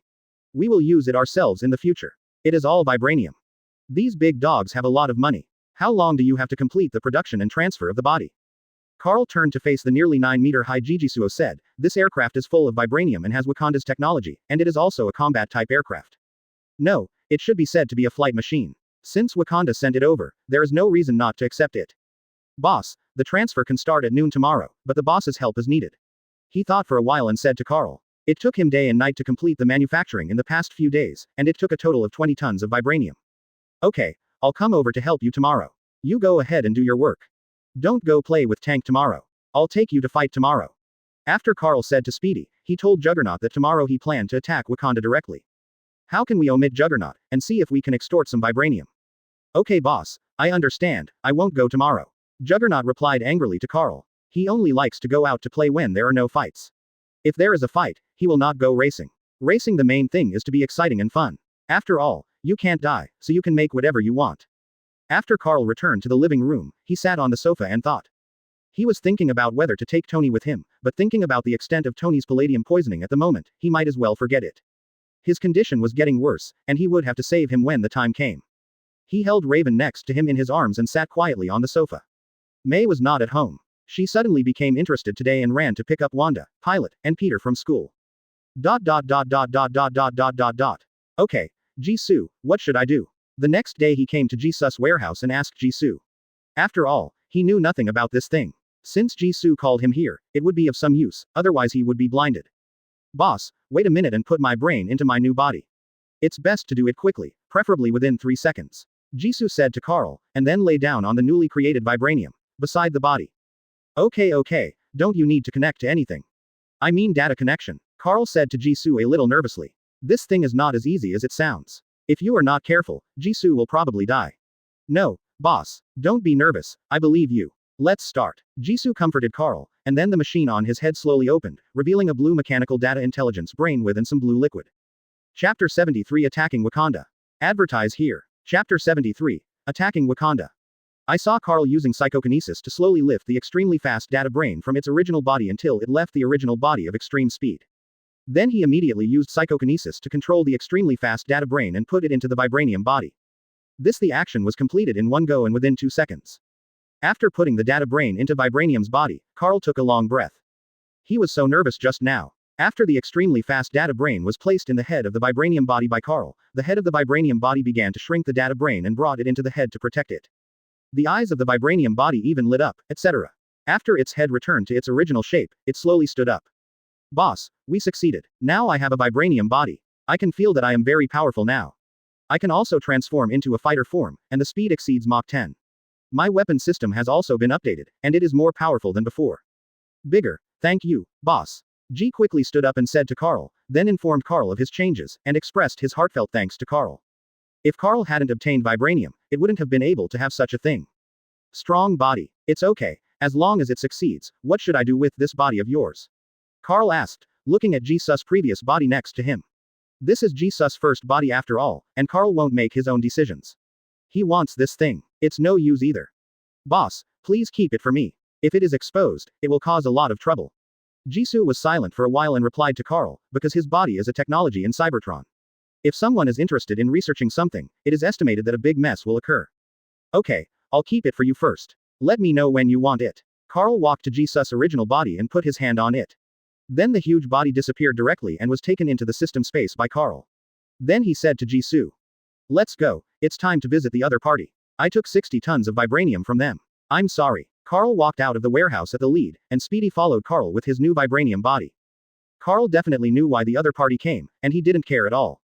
They took it upon themselves to claim all vibranium as theirs, but it turned out that it was just a meteorite that fell on it. After that, several of their tribes developed based on vibranium.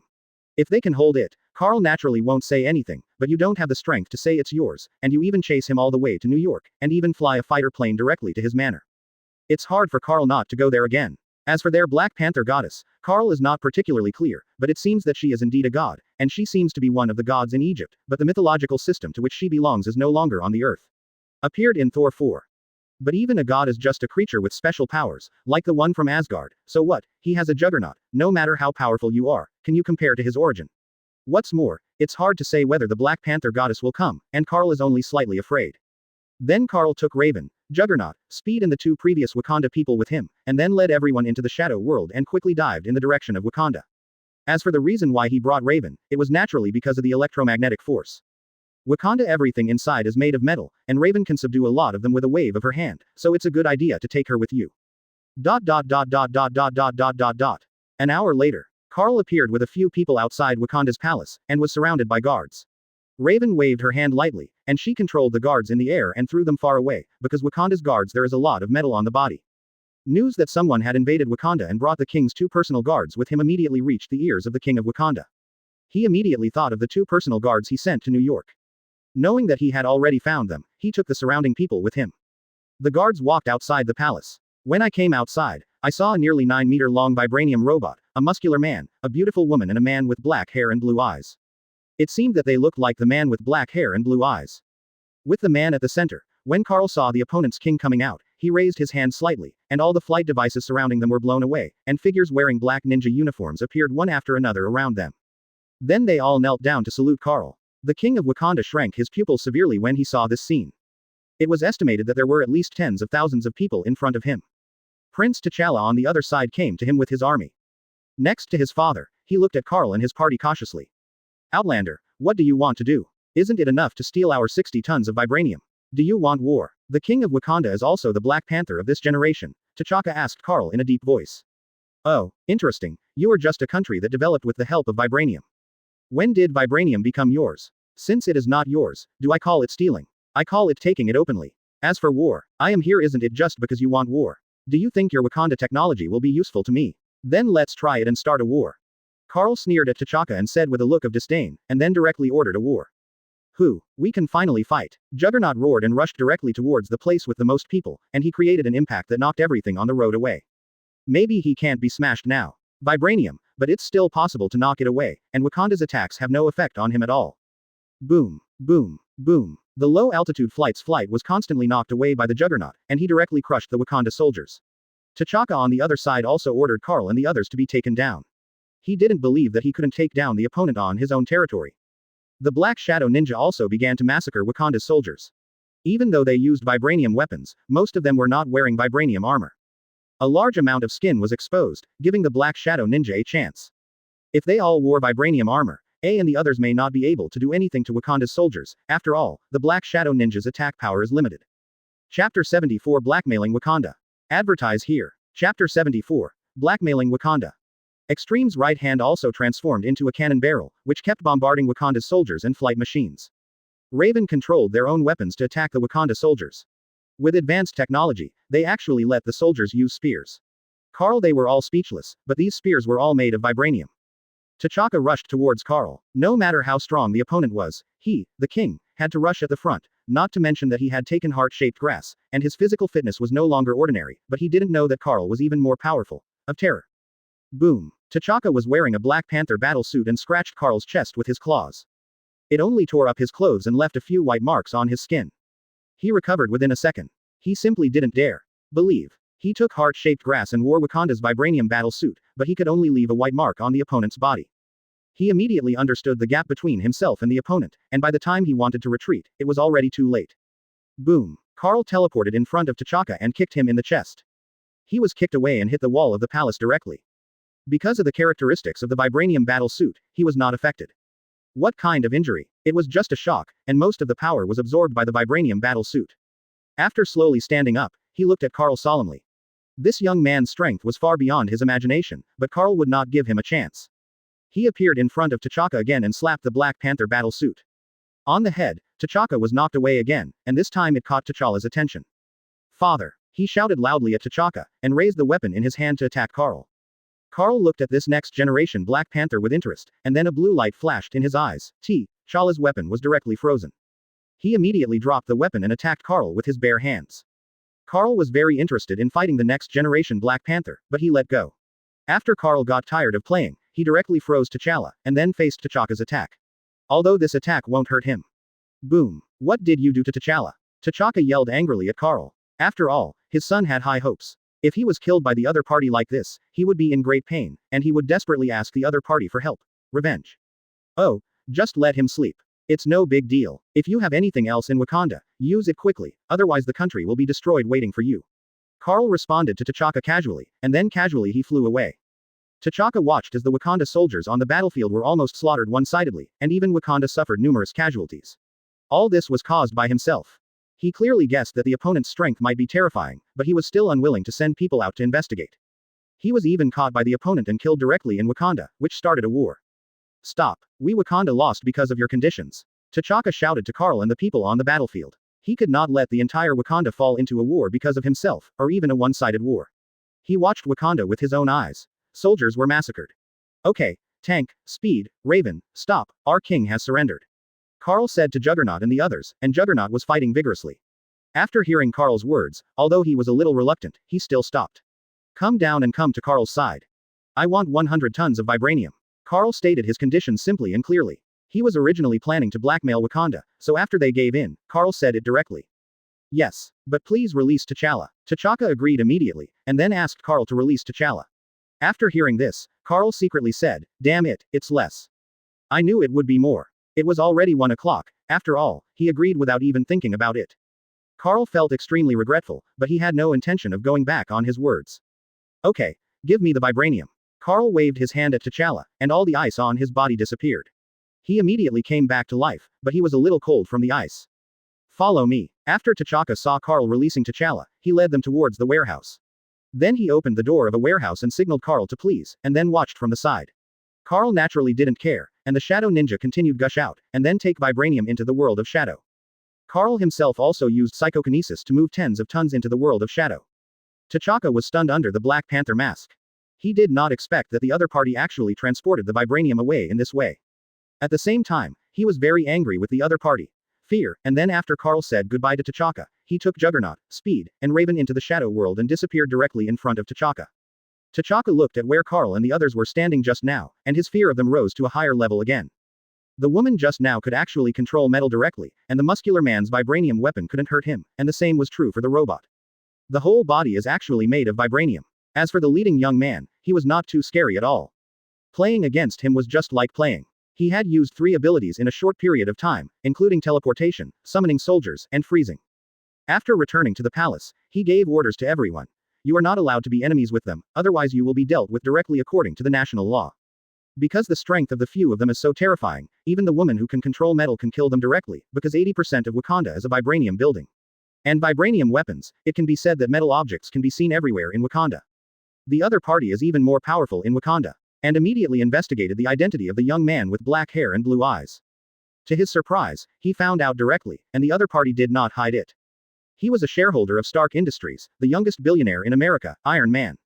Tony Stark's best friend. After sighing, he threw Carl's information aside. So what if he knew it? Should he deal with him? Since the opponent can hit Wakanda once, he can hit Wakanda a second time. For the sake of the safety of the people, he can only hold back and prepare to abdicate. This time, it successfully paved the way for T'Challa, but many soldiers died and even Wakanda was embarrassed. He has no face to be the king anymore. Chapter 75 Christmas. Advertise here. Chapter 75 Christmas. After returning to the manor with Speed, Juggernaut, and Raven, Juggernaut went to mess with his car again, and Speed helped him modify it. Carl took Raven and walked into the house. Carl didn't know if Wakanda would take revenge in the future. If they retaliate, then Carl will directly kill them until they are exterminated. The reason why he didn't kill them all this time was because it was unnecessary. It was just for a little bit of vibranium. What's more, Wakanda was also covered by the Black Panther goddess, so it was not that easy to kill, let alone a kingdom, so it had to be killed. Although he often killed his enemies, it doesn't mean that he can massacre an entire country and remain indifferent. He's not that cruel yet. There are tens or hundreds of thousands of people in Wakanda. Although he can kill them all, he still can't live with it. A few months ago, he was just a human being. Ordinary people, even if they massacre thousands of gangsters, it is because they are not good people.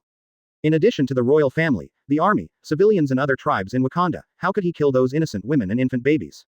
Although Carl is not a good person, he is not so vicious, so he plans to give Wakanda another chance.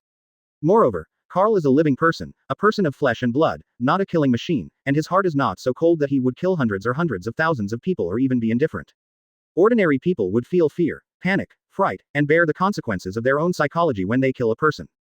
Pressure, etc. Carl was an ordinary person before, but now he is just a little different.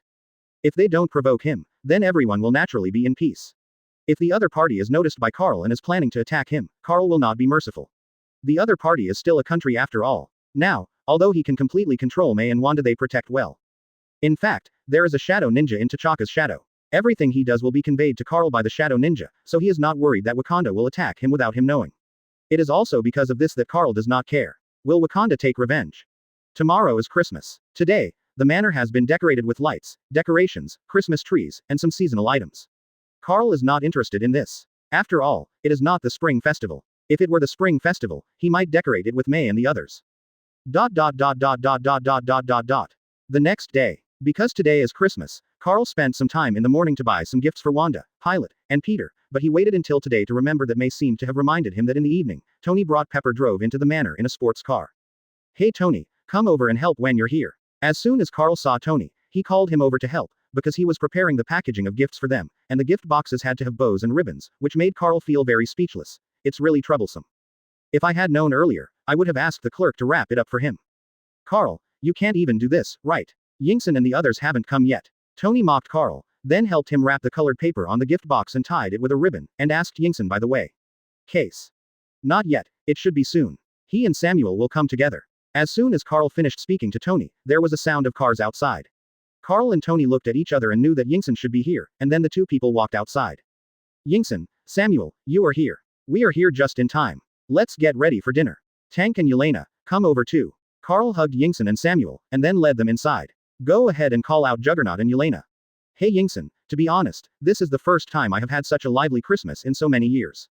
After Tony, Carl and others entered the house. They said to Yingson next to them, because there are many people in Carl's family now, plus with 3 little kids, it's naturally very lively.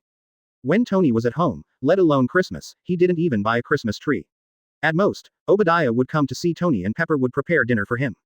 The luxurious villa was very deserted. Man, look away, let's go while we have fun now.